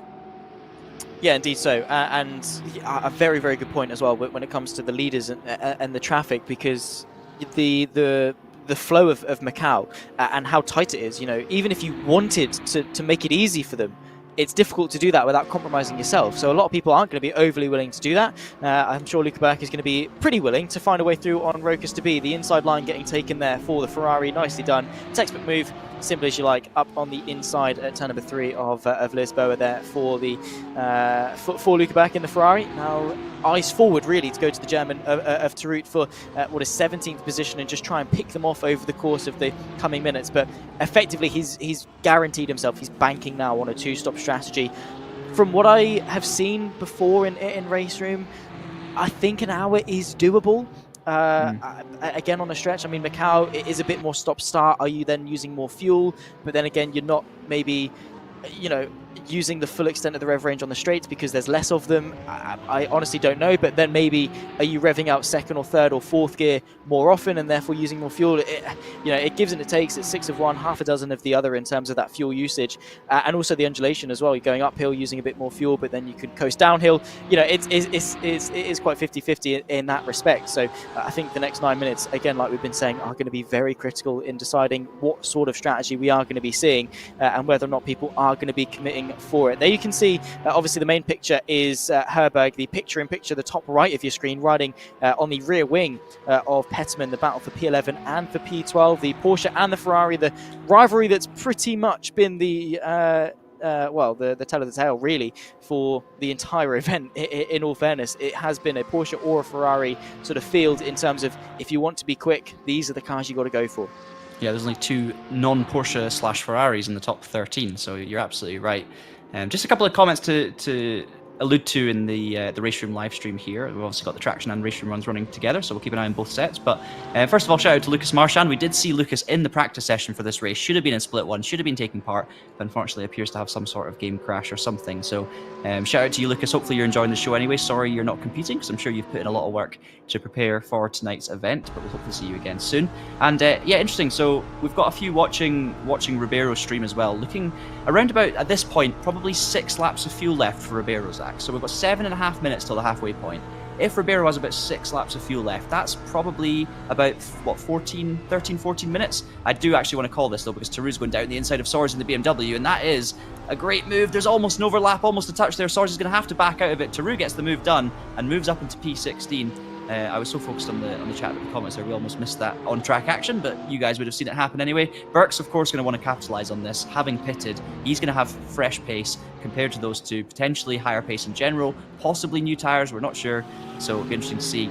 But based on that calculation, with Ribeiro maybe having 5 or 6 laps of fuel left, maybe 13, 14 minutes, that means you can run, 65, 66 minutes potentially into this race.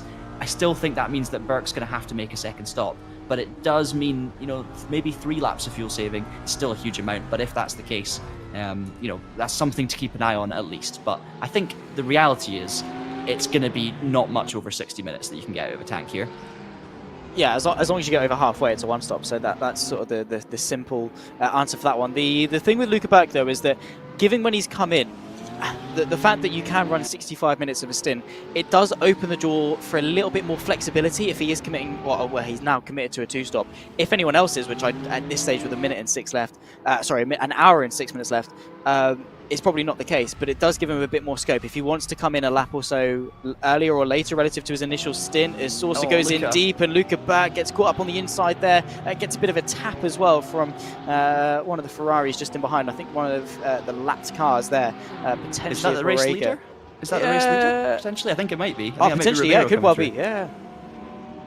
I think looking at the order here, I think Ribeiro, looking at the damage on the front of that Ferrari, that screams Ribeiro to me. So maybe a little bit fortunate once again there to be avoiding an incident, but there was contact between the 2 Ferraris. We'll be able to tell if it's Ribeiro by the way if he shoots away from everyone else. And yep, straight away that looks like Ribeiro. We see the Falcon Porsche pulling into the pit lane as well, so that's going to be DeBee. Burke drops further back here, and I saw that happening, Zach, in the mirror. I saw Luca Burke looking very big, and I thought, is he going to try and go down the inside on the exit of the hairpin? This is going to end in tears, and I mean, it did end in tears, but thankfully it ended with Luca touching the wall, not Luca spinning the car in front. Yeah. So it could have been worse, and to be fair, Luca was probably just unsighted there with obviously that pillar on the inside right. You can't really see much, so that shows you how easily it can go wrong, and he's going to have to do all that work again. Yeah, exactly. And again, it just shows that you've really got to pick your moments as well. It was an audacious move, whether he meant to do it or not. Sometimes you just break that late that you're almost like, well, my only option is to try a move. Yeah, that's going to put, obviously, Luca back a little bit further back. That's going to put Rokas to be out of this race as well. The Falcon liveried machine down, and I would assume out, unless he's coming in for a normal service. I think he just pulled in for a stop there, There we go. He's back out, actually. No, fair enough. He's a little bit further down. He's damaged. Just by the extent of the damage, I thought he was going to be calling that, but the Dutchman is back out onto circuit and should be taking his first and only stop. It is going to be a stretch on fuel, though. He came in with an hour and 5 to go, and by our predictions, that's the maximum you're going to get out of a stint. So he has got to be quite careful with his consumption here. Yeah, because the reality is with Ribeiro, I've had great intel from the folks in the chat, so keep the conversation coming in. Thank you so much, likes of Stormtrooper and Concalvo Silva for the comments. But Ribeiro, he may have been fuel saving himself. I doubt it based on the pace. But we can easily say, a full tank of fuel lasts an hour and 6 minutes, 7 minutes, because that's what Ribeiro's done. We don't know what Ribeiro's been doing. Maybe he's been pushing extra hard and burning loads of fuel. Maybe he's been saving a lap of fuel. So we really don't know. I do think an hour and 6 minutes. If you're coming in through choice now, you know, without major damage. Yes, the V had big damage, but it wasn't. I mean, it was clearly he drove into the pits, having not just had a major crash. That damage has been there for a while. So I think if you could, what am I trying to say? If he needed to do an extra lap to make it to the end of one stop, he probably would have done. So I'm going to presume any pit stops from this stage, it's going to be one stoppers. And I think that's basically the whole field except Luca Burke. So it'd be fascinating to see Luca's progress through the field here, because he's going to potentially have to make 2 stops compared to everyone else's 1. But that should mean he's got a slightly faster car if he's taking tyres, and you know, that's another thing as well. Maybe a lighter fuel load per stint too. So it'll be interesting to see his progress through the field.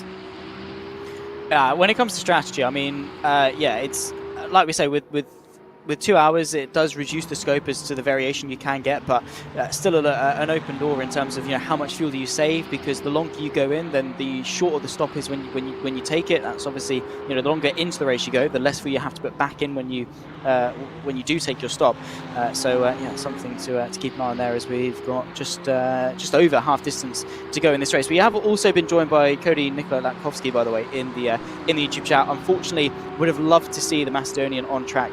Of course, after a success at Interlagos a few weeks ago, at the beginning of November, was it? I think with Interlagos, yeah, a fantastic driver in the world of RaceRoom, is always towards the front end of the field, but is joining us in the coverage. So any sort of driving questions I think we have, I'm sure Cody will be hopefully more than willing to sort of give us some insight on in regards to that one. There's the battle we're following at the moment, though. Bo Dixon in the Audi R8, and interestingly, being caught by Benz Farkas, the Hungarian, in, of course, that all-green liveried Porsche. Both of them now driving onto the back end of Mate Mikovic, who, to be fair to him, when it comes to dealing with pressure and sort of focusing out of the windscreen and not so much driving in your mirrors, has done an exceptional job as to deal with the pressure of having a very quick car of Bo Dixon and now an extra very quick car of Benz Farkas, applying that pressure for the majority, pretty much, of you know, the latter half of this race. You're absolutely right. I mean, dealing with that pressure at Macau is no mean feat when you've got a driver of Bo Dixon's caliber behind you for that long. And we've seen this now. These two have been together for a long time. We said earlier, Dixon's going to have to find another way. If he doesn't have the confidence under braking, he's going to have to find another way through. And it comes back to that situation there when he had the overlap twice in a row, I think it was, 2 laps in a row. And Zach, if he'd have just managed to lift off that brake pedal slightly, trust himself, get into the corner, trust the car underneath him. I'm not saying it was even possible, but if he had, he could be 5 seconds down the road by now, maybe 7 seconds down the road. Mikovic, I think, is pretty fast. I don't think there's a huge pace difference, but clearly there is a bit of pace difference, as Farkas shows you how to commit on the way into the hairpin. I mean, that's one way to do it. Would it be fair to say he's tapped the wall there? Slight small touch on the wall. There's another one. Yeah, exactly. Yes, a slight tap of the wall potentially. The good news is we talk of traction control and things. If you do get it slightly wrong, you can almost full lock and full throttle your way out of it if you've got the opportunity to. There is, by the way, I don't think we've really seen Clemens Kienzel this race apart from lap 1. He does exist. He's just sort of in a bit of a no man's land in P2. He's been leaps and bounds quicker than the rest of the field, just not quite quicker than the race leader. And it's that thing of that. We're singing the praises of Tomas Ribeiro and how dominant that he's been in this race and how consistent he's been. But so too is Kienzel, to a very similar level. It's just the case that Ribeiro's had a 10th or 2 more per lap that he's been able to extend with his, oh my goodness me, that's going to be Benz Farkas in the wall. Yeah, I don't know what's happened there. It's a huge crash through Mandarin. That's going to be damage for the Rexy liveried Porsche. And you can see there the car crabbing horrendously. And unfortunately, we cut to that just after it happened. I'm glad we managed to catch the aftermath, but I think it's going to be retirement for Farkas. He goes straight down the escape road, and that marshal is frozen of shock after seeing what he saw through Mandarin Corner. Farkas is going to get it turned, though, so maybe he is going to try and pull it back to the pits, which is going to be interesting. I think we'll have to keep an eye on that one. Hopefully he plays it nice and safely. But yeah, just to very quickly finish on what you were saying there. Kienzel, first of all, it's remarkable to see a car without damage on it. Kienzel's car looks completely immaculate, and that's probably why we haven't seen him until this point in the race. But to your point, if Ribeiro wasn't here tonight, which, you know, any driver can turn up, any driver can not turn up. It's a special event. It's not part of a championship. It's a one-off. If Ribeiro didn't turn up, we'd be looking at Kienzel with a 16-second lead, going, this is domination, even more dominant than Ribeiro. By the way, that gap has come down a lot on this lap. It could be the timing tower, but that gap from the lead to second place has come down by about 4 or 5 seconds. So I need to keep an eye on that one. But yeah, I mean, Kienzel absolutely deserves the praise as well as Ribeiro. just doesn't quite have that ultimate pace, as you say, missing a tenth or two. But it's the same with all of these drivers. You know, anyone who's in this race, I mean, to begin with is impressive, but to be sitting in the top 10 around here with this sort of caliber of field is no mean feat whatsoever. Dixon must be sick of the back of that 296 now, Zach. Or maybe he's enjoying the chase. I'm not sure. It's kind of fun to run around with someone, but around here, just not being able to see the walls clearly and having a car in front of you, it's just so limiting, and I can imagine kind of scary in some ways. Yeah, 100%. You know, you're going into a lot of corners, guessing your references, and a lot of that goes out the window. The other thing, though, that I would say is for a driver like Ribeiro in Kienzl, not so much is applicable at Macau because there's a lot of things that are stimulating you. Almost, you know, you've got 24 corners in the span of 2 minutes, so it does come at you thick and fast as Roland Sen comes into the pit lane for his service over the half-distance mark, by the way. So too for Frings. But when you're running by yourself, you know, for Ribeiro, as much as this is a race, you know, in terms of the on-track action that he's experiencing, it is almost sort of a glorified test session in some aspects. He's going around largely by himself. In the form of Bo Dixon, obviously, you know, everyone's being stimulated by the constant pressure of a track like Macau. But Bo Dixon, he's got that chase, he's got that adrenaline, he's got something to go and get, which, as a driver, definitely will keep you sort of focused and keep the adrenaline flowing as to keep you switched on, keep you concentrated, and sort of give you something to go and chase. Oftentimes, when you're just running by yourself, you fall victim into that sort of sense of security and complacency where you lose a tenth or two of ultimate pace because you don't feel like there's much to go and chase. Whereas Bo Dixon can see his reference, he can see who he wants, and that's probably going to help him unlock a tenth or two, maybe at the detriment of a mistake or two here along the way. But largely, I think it's doing him probably more good than harm. I think you're right. I mean, personally, I like being the chaser. I really enjoy that role of seeing someone, even if I am behind them. You know, there's something kind of like, I don't know, comforting about having another car to follow. It's like it leaves the responsibility almost more with them to get it right, and you just have to follow on. And if you trust that driver, if they're fast, you can just sit there in the slipstream, be pulled along. You're more likely to make your apex following someone, I always find, because you tend to brake that little bit earlier just to be careful, and you're always seeing where they're braking. So I enjoy it personally. Not all drivers do, I'm sure, but I think many will. And Bo Dixon, I mean, you will want to try and get a podium at the end of this race, but the thing is, he's got 56 minutes, he's got pit stops, he's got all of these things. So instead of going for a risky, bold move on someone who's clearly also got a lot of pace and a lot of confidence under brakes, I should add, there's no need to rush this one. Let's just wait and see. I don't think Dixon, even if he gets past Mikiewicz, I don't think he's got the pace of Kienzl or Ribeiro. He's going to have to rely on mistakes or bad pit stops from those two, I think, to get in the mix for the win. So maybe third is all he can do, and he's got 56 minutes to work out how to get there. Meanwhile, we have a lap down. Porsches! Oh no! Dixon slams into the back of Mikiewicz, under braking into the pit lane. So I don't know if that was a Dixon misjudgment or a Mikiewicz braking early. Either way, that was a big hit there, Zach, and that's going to cause a lot of damage. Look at the back now of Mikiewicz's car. That's pretty big damage on the rear wing on that Ferrari, I think. It's bent, and I'm sure the front of Bo Dixon's car will be worse for wear too.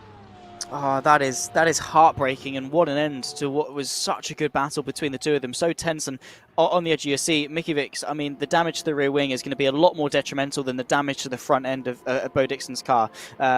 Suboptimal is largely all I can say to that one. I was just about to say with Dixon is that probably part of the reason he sat behind him was slipstream, saving a bit of fuel. He's braking, you were saying he's braking a bit earlier, maybe can lift and coast a bit more, maybe can save some time in the pit stop because he's got less fuel to put back in when it comes to the car, and that's exactly the case. He's rolling, but so too is Mikiewicz. Hopefully that damage is not going to be overly detrimental to that Ferrari 296, which, as like I said, speaking to Lucas Müller earlier, is already a little bit on the edge in terms of how it drives. It just doesn't look great, and Bo Dixon is going to be kicking himself. Yeah, that's exactly what I was going to say. It does not look great, and I think Mikiewicz is going to find out when he turns in here to Mandarin whether that rear end is stable or not. Maybe not in this lap, because of course they're coming back up to speed after the pits. I don't think that was... I thought it was Mikiewicz that was ahead of Dixon there. There's actually a lapped car in between them. So, yeah, we're going to have to wait and see how that car plays out. I don't really want to... Without seeing all the replays, without all the context, I don't really want to just instantly slam Bo Dixon on that one. It is the driver behind's responsibility to not crash into the car in front. That's not to say that he was going to, he misjudged his braking point massively. He might have done. It's a 90-degree right-hander into that pit lane, but it's not the tightest corner in the world. it could have been a misjudgment from Dixon, or it was Mikovic being very cautious. I should also be clear though, with these cars, if your braking point is just a little bit different, the closing speed can be huge. If you're going into a regular corner, everyone knows the braking point. All these drivers, especially the top split, they all know their braking points. So if there's a difference, it's maybe 5 meters, maybe 2 meters, whatever it is. Going into the pit lane, it's a bit different, as our leader, by the way, takes to the pit lane for his first stop. But yeah, the margins are small. If Dixon missed it by 10 meters, 15 meters, that could cause a crash as big as what we just saw. So I don't want to judge it too hard without seeing any replays, but it didn't look great for Bo Dixon. We'll just put it that way. Meanwhile, we also saw Farkas in the pits earlier. So Farkas is our 4th retirement from today's race. We saw the massive crash Farkas had, or the end of it at least, out of Mandarin. It was a big one. Lots of damage for that car. I was surprised he was trying to get it back to the pits, but I fair credit to the effort. Obviously, halfway through the lap, decided it wasn't going to be worth doing, so he pulled over and retired. Meanwhile, our leader returns to the track, having made his first pit stop, and we have a new leader. It's in Clemens Council. Yeah, he's going to enjoy it while it lasts, because he equally has to come into the pit lane, as Ferdinand Coughlin, of course, comes into the pit lane as well. There's Christian Orban, who has been driven a pretty quiet race, has now worked his way up into P3, and if Dixon and Mikovic, their damage is detrimental, he could capitalise and work his way up a couple more places. There is our new and provisional race leader in the form of Clemens Kienzel. Again, a driver that has driven such a remarkably strong race, and yet has been overshadowed by the insane drive that we've seen from Thomas Ribeiro thus far in this race. 52 minutes to go. Of course, we're well deep into the second half of this race, so of course a comfortable one stop for the entire field. I think now looking back on it, it was not really a question as to whether it was one stop or a 2-stop. It was just at what point do you stop for your first stop, with Clemens Kienzel now, of course, extending it at least a lap later than everyone else. It does mean he's going to put a lap less of fuel into the car, obviously by virtue of the fact he's got a lap less until he gets to the end of the race. I don't think that's going to be worth the 14 seconds gap that he had to Ribeiro, but every little helps. If Ribeiro makes a bit of a mistake, then maybe it's going to be the difference. You are never going to know until you have the hindsight afterwards. Nonetheless, the consistency that we've seen from that Porsche has been exceptional.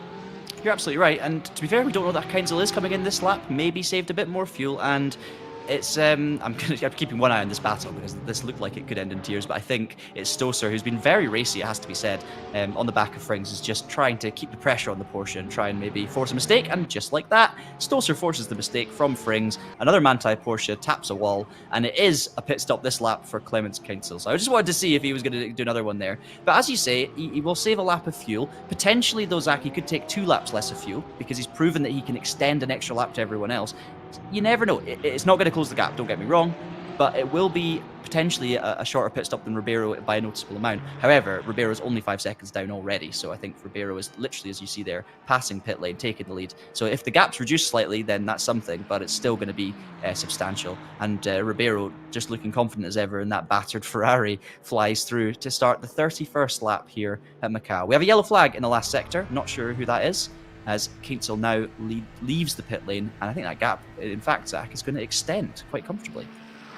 Yeah, I mean, the outlap there from Ribeiro, probably pretty decent as well. And like you were saying, in terms of the pit lane as well, your braking reference for the pit speed marker in the corners going into the pit lane, it's not something that you're going to practice as sort of as much as the rest of the circuit, so there are going to be some differences between the drivers. I'm not going to say it's worth 2 or 3 seconds, but you could probably find half a second easier through the pit lane than you could out there on circuit, and maybe that could add up. And Kienzel now drops behind Ribeiro, which I think was a given. We're not expecting fireworks in the final half of this race in terms of the fight for the race lead, unless something goes wrong for Ribeiro, and Kienzel can then close the gap. For, of course, the Italian of sorts on the back of Tarut, and has definitely got, of course, Luca back for company. These are the only 2 drivers now that are yet to pit in this race. Everyone has done at least one, with the likes of Roland Sen, Frings, all so far doing 2. We would expect Luca Berg to also come in and do a second stop at some point in the near future as well. Well, I say in the near future, probably in the next 25, half an hour or so, we would expect Berg to come back into the pit lane, but he is probably firmly onto a 2-stop strategy. And now we're deep into the second half, and the majority of the pit stops are done. We are now starting to piece together who is genuinely where in terms of this race, what the gaps really are between drivers, and particularly between Matej Mikovic and Bo Dixon. That has been wedged open. The Ferrari, despite the rear wing damage, has still been able to pull a decent 5 and a bit seconds on Bo Dixon. Yeah, I've already seen enough from Mikovic to know that that damage is not too detrimental. Not just the gap to Dixon, because of course Dixon also has damage, but also the gap to Kinsel and Ribeiro. So Mikovic might well have gotten away with it, as we see Burke now down the inside of Sorzi for P10. Of course, Burke, the one man who stopped earlier, so potentially the one man who has to do a second stop later on in the race compared to everyone else. So that's something to keep an eye on. Just to flag, we've had another retirement. Borrega has unfortunately bit the dust. And just to say that, Spiegel also in the Manthey Porsche heads for the DNF zone, and that brings us already, Zach, up to 6 DNFs. So I think you're looking safe in terms of the competition of how many people are going to DNF. Although we might both be dramatically wrong at this rate. Yeah, 48 right. minutes to go, but I'm not surprised to see the DNF numbers increasing at a faster rate now that we're now into the race, because as I say, more mistakes. Drivers may be feeling a bit more tired. It gets to that point where if you bin it now and you're kind of out of the running, you think, well, I've had my fun. At the start of the race, you might be more likely to try and mount some sort of comeback. So we'll just have to see. But I have to say, and I'm probably going to curse it, in the last 20 minutes or so, I've seen less taps of the wall. I've seen less major incidents. We've still seen a few yellow flags. We've still seen Dixon and Mikovic having a big crash on the way into pit lane. But generally speaking, I think the drivers have possibly just calmed down a little bit, especially through this middle sector. I'm seeing less hair-raising moments, let's say. Yeah, the drivers, I think, definitely are settling down. They've seen the consequence of what happens when you extend the limit too much, and I think, it goes without saying, every driver came into this race expecting something to go wrong. As Sorta there gets it wrong on the exit. A tap of the wall. There we go. Another check on the outside of the hairpin. But yeah, everyone came into this race sort of expecting mistakes to happen and how perilous it is around Macau. But yeah, once you see the consequence in the race, you do start to settle down.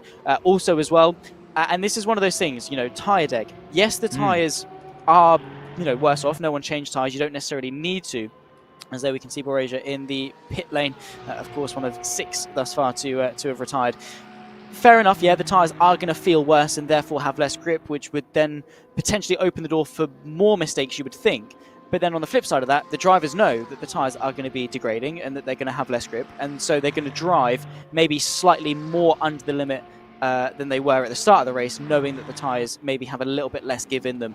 And again, at this stage of the race, with 46 minutes to go, you've already done an hour and 14. You're in a decent position, especially those sort of inside the top 10.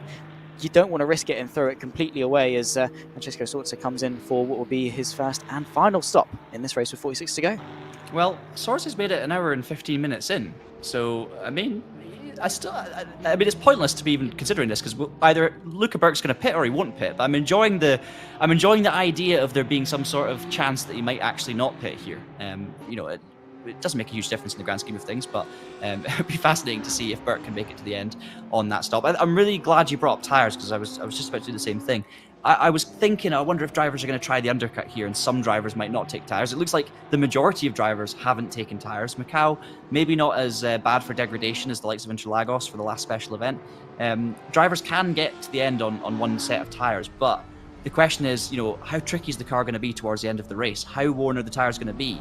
We could still see massive degradation. Even if it's the faster overall race, the cars are going to be difficult to drive. And yes, everyone's in the same boat. I think a lot of drivers, in fact, almost all of them have decided not to take new tyres based on the time of the pits and things like that. But, look how hard Ribeiro's pushing. I mean, that literally looks like a qualifying lap from Van der Linde at Macau in a GT3 car. He's absolutely on the ragged edge, an hour and 15 minutes in, with tyres that are an hour and 15 minutes old and a full tank of fuel.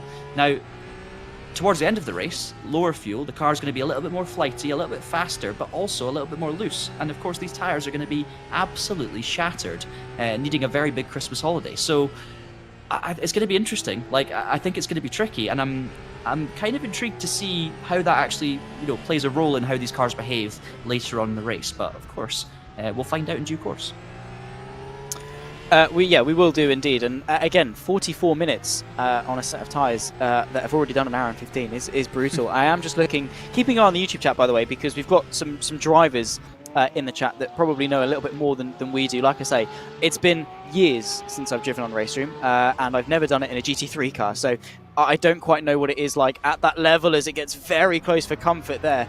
Clemens Kinsel on the back end of one of the lapped cars, and that is one easy way to throw away a very comfortable second position for the driver in the Porsche. looking very, very strong, and yeah, got to be incredibly careful there. But yeah, keep an eye in terms of what drivers think of the tyres, and maybe they are going to fall off a cliff towards the end of the race. How much testing have the drivers done for this special event? Do they know what the tyres are going to feel like this far in? Did they only get as far in their testing as a big lock up there and a big snap there from one of the Ferraris in the background? Do they know what the tyres are going to feel like this far into the race? How much has their testing got them? Is it just the stage of, oh yeah, no, I know it's a one stop, don't need to change tyres, simple as that, done and dusted, jump into the race? Or is it, I know exactly how the tyres are going to feel at 1 hour and 55 minutes into this race as we head on to the final couple of laps? Again, only time is going to tell on that one, as Kienzl slight tap of the wall there on the exit of turn number 2 as he closes in onto the lap traffic in front.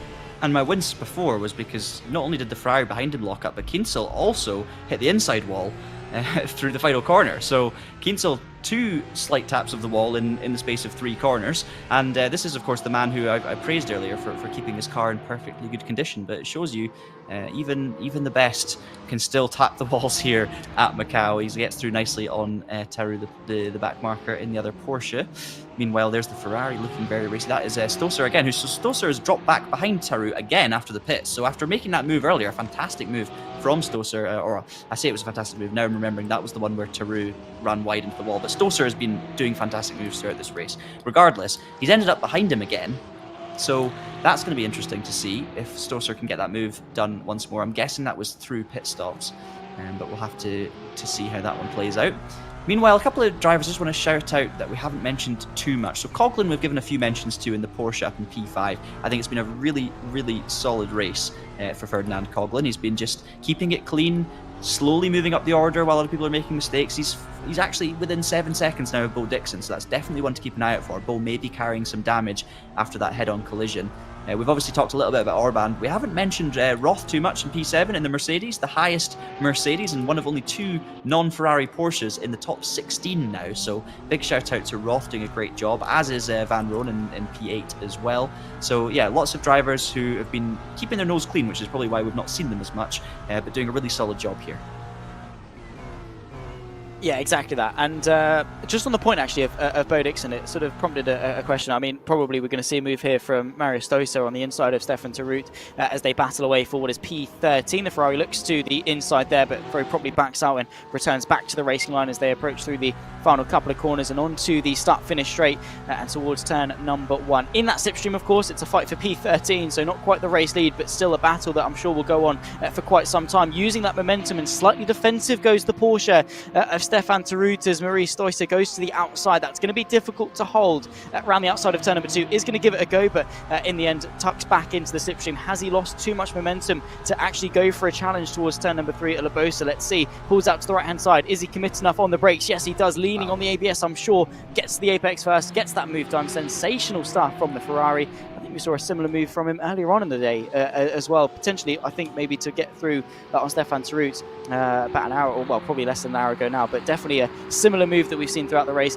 Just committed and exactly what you need to do. He knew his braking point. He knew how late he could brake. And again, props to Tarut there for giving him the space. A nice little move and up into 13th.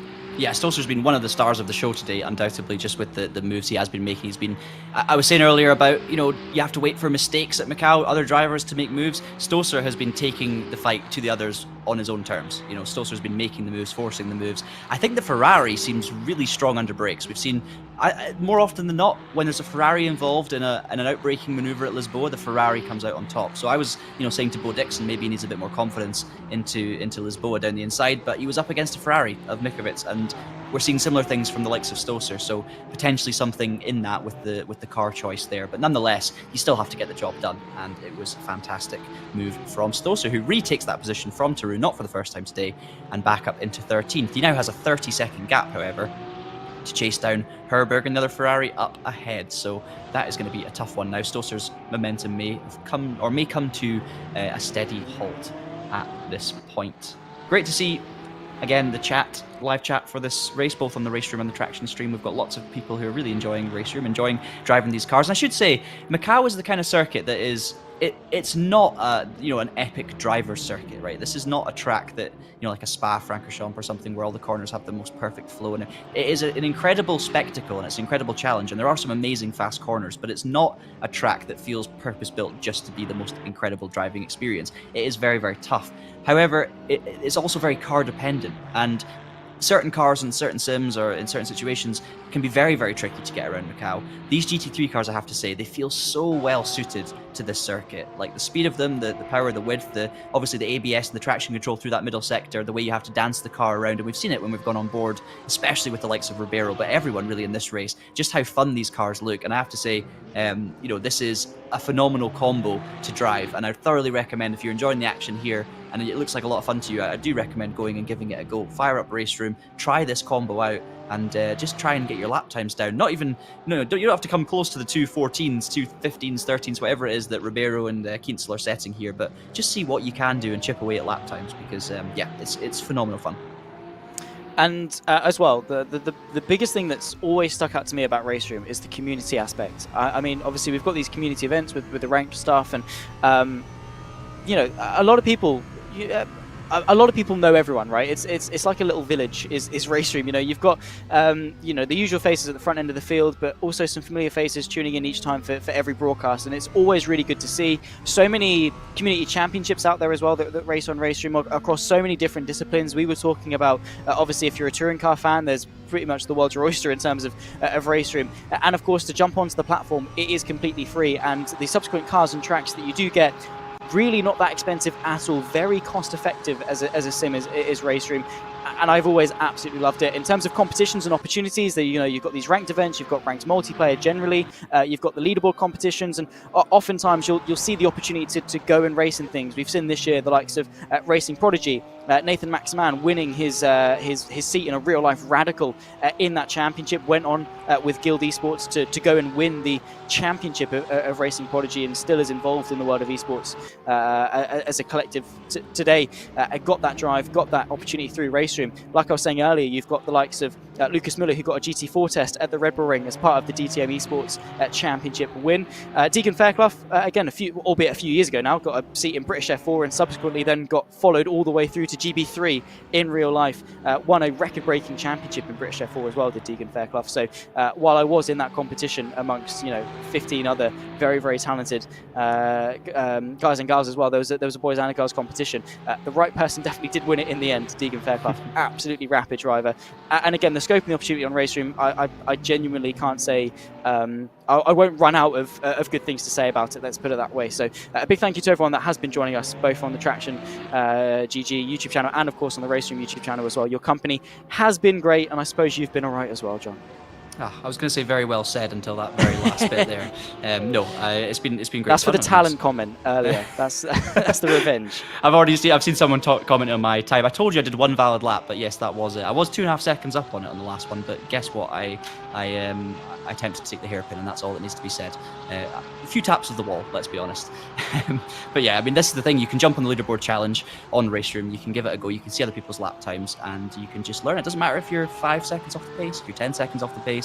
You can chip away, pick up positions on the leaderboard, and it's very easy and accessible to do. And then, if you want to then take that further, jump on the ranked races. You could take part in this Macau race yourself at any level in any split, or you could take part in the daily races. I've been doing it a few times recently on the Traxion channel, and I've been having an absolute blast, it has to be said. Just jumping in, it's so easy to just get into a race against people of a similar skill level, and honestly, the action is superb. The recent DLC packs, the Super Tours, the DTM 2002 cars, the 95 cars, they're amazing. Just going to keep one eye though on Luca Burke as he commits through Mandarin. It's defensive line instantly from Martin Petterman down into Lisboa, but Burke's going to get it done, and I think that Ferrari's going to be late on the brakes. Petterman actually kind of gave up on that one a little bit as Burke goes deep though, and tap of the wall for Luca Burke.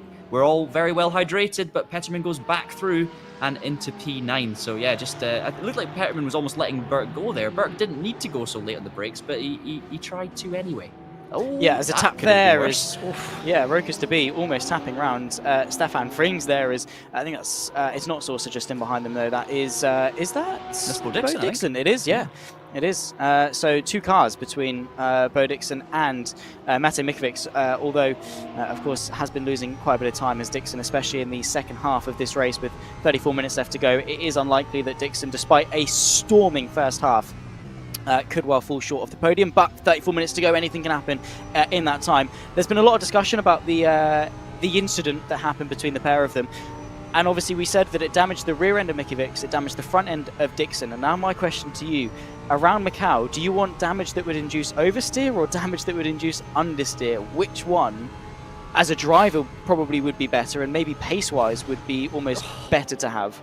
I mean, first of all, neither. I think as a racing driver, you're going to complain whichever it is. I think around Macau for 2 hours, you probably want front damage. I mean, no driver wants understeer, let's be real. I think I'd rather have an oversteery car than an understeery car. Having said that, the pace that these guys are driving at and the commitment needed, especially through some of these fast corners, like Mandarin, which, by the way, is flat out but only just, you know, I do not want a loose rear end around some of these corners. I mean, don't get me wrong, I think I'd enjoy having rear wing damage more than I'd enjoy having no front splitter. In terms of a result, I'm probably going to err on the side of, you know, smash up the front and just, you know, take a nice rear wing. But having said that, I think Mikovic is not only maintained the gap, but possibly slightly edged away from Dixon. I mean, it's very, very close pace-wise between the two of them, but Mikovic, bear in mind, didn't have the pace over Dixon earlier. Like, the two of them were very close together. Dixon was able to catch that 2-second gap, stay there. Meanwhile, DeBee is once again getting very close to the back of the Frings Porsche, and I think we cut to that just after there was potentially a little bit of contact there between the two of them, or just a mistake from DeBee. But yeah, Mikovic proving that despite the rear wing damage on the 296, there's still enough rear downforce there for him to commit and push, because he's holding on to a podium position at this rate. Yeah, exactly that. And I mean, fair play to him. Again, that consistency and dealing with that pressure, like we were saying in the first half. You got a car in your mirrors for what was at the time about an hour, and around a circuit like this, where again, you know, coming from, you know, doing a lot of karting commentary and just karting background generally, you know, you're always told the race is only going to be, you know, in front of you, right? Don't focus too much about what's going on behind you. Obviously, if you need to defend and things, then yeah, you do need to be aware of your mirrors, but don't drive your race through them. Focus on hitting your braking markers, hitting your apexes, getting to your exit points, finding your references, finding that groove, and that's exactly what Mate Mikovic has done. And always watching him again through touring cars and things, that's something that Hungarian has always been really, really strong at, is just that awareness of what's going on around him, understanding when he needs to give a bit of space, when to brake a bit earlier, and stay out of trouble. I mean, largely that was thrown in the bin at the pit stop, but I mean, ultimately there wasn't much that he could have done. With that one, he chose a braking point for the pit lane and stuck with it, and you know, what happened, we all saw, but largely, I mean, that pressure and dealing with that has been really good, and if he's nursing damage, he's doing a fantastic job of doing that. Nonetheless, though, the battles haven't just been towards the front end of the field. We've seen the vast majority of them actually happen towards the lower end and outside of the top 10. Here's one, Marta Peterman versus Luca Berg. Of course, Berg, we think, and I would probably assume, needs to take a second stop, but until then is driving the absolute wheels off that Ferrari 296. He doesn't look like a man who's fuel saving at this rate, but but we'll have to wait and see. Yeah. Of course, Bert got the move done on Peterman the other lap. It looked like Peterman sort of pulled to the inside out of Mandarin, either had a massive snap of oversteer and almost lost the rear and then just held it, and therefore ended up on the inside, or actually lifted a little bit just to let Bert get the run, or tried to defend a bit too early. Whatever it was, doesn't matter. In the end, Bert went straight on, tapped the wall, and Peterman went back through. But I think Bert has clearly got the advantage here pace-wise, and you can see it once again. Bert getting less close to the inside wall this time, just as close to the outside wall, but that pace for the Ferrari is just absolutely stonking through that corner. The Porsche's got nothing to do in defence. Perfectly timed slipstream. Can Bert get it slowed down though this time? Yes, he can. Gets in towards the apex. Nicely done. Simple move. That is the Macau move summed up beautifully. And Bert moves into P9 for the Wild Things Racing Ferrari. He now has around about 12, what am I talking about? Around about 17 seconds up to Van Roon. And in the meantime, it looked like Peterman was, I think, to be honest, missing a braking point slightly there. That's a really tricky corner, Zach, actually. So you have the run obviously out of turn 4 up San Francisco Hill, and then you've got this tricky right-hander turn 7 where you actually need to, you could take that corner faster if it wasn't for turn 8 around the corner. So you sort of need to compromise turn 7 in order to get it right for turn 8. So it does mean if you get things right, you can actually, force an overtake there, but it's properly sketchy. And that's what we saw from Petterman. He took too much speed through the right-hander, understeered, and then kind of got a little bit scarily close to Burke on the wrong line into turn 8. So, I mean, there's so many places around this track where mistakes can just catch you like that. Yeah, exactly. Plenty of opportunities to tap the wall. And did he just do it there on cue? Yeah, no, I think he missed it. I think he was all right. He got away with it. Definitely a nice clipping zone though, and definitely seeing how little TC these guys are running. I was speaking to James Baldwin. To be fair, quite often he was part of the broadcast team of the Esports World Cup, and we were all out there and just asking him sort of like how you drive a GT3 car, because he's done quite a lot of it. 2 or 3 trips to Spa 24 Hours. He's driven Jeddah in real life in a GT3 car, done Barcelona and the Nürburgring. Almost won the Nürburgring recently. Almost, apart from a puncture. Yeah, he's all right, I guess, James Baldwin. Yeah. And he's the first to tell you he's driven Jeddah in a GT3 car. Me and Steve Brown, Super GT, absolutely rinsed him for it while we were out in Riyadh. But nonetheless, sort of how you drive a GT3 car, and on most platforms, he was sort of like you lean into the ABS and you disable traction control as much as you can. You want maybe 1 tick of it just to save you in that last moment if you do get too much wheel spin. But ultimately, like I think you said and alluded to earlier, you want ultimate control of that pedal. You want to rotate the car.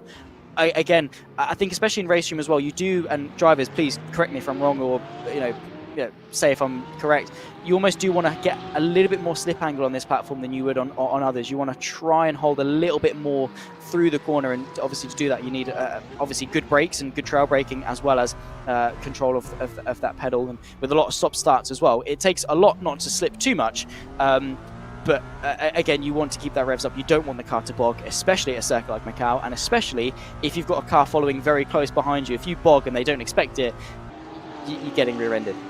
Yeah, it's a brilliant point to raise. I think for any drivers that are potentially quite new to sim racing, maybe new to RaceRoom, and RaceRoom is a fantastic stepping stone into sim racing, by the way. It's just a really, I've talked about it already, I don't want to keep going on about it, but it's a great platform to get underway with your sim racing.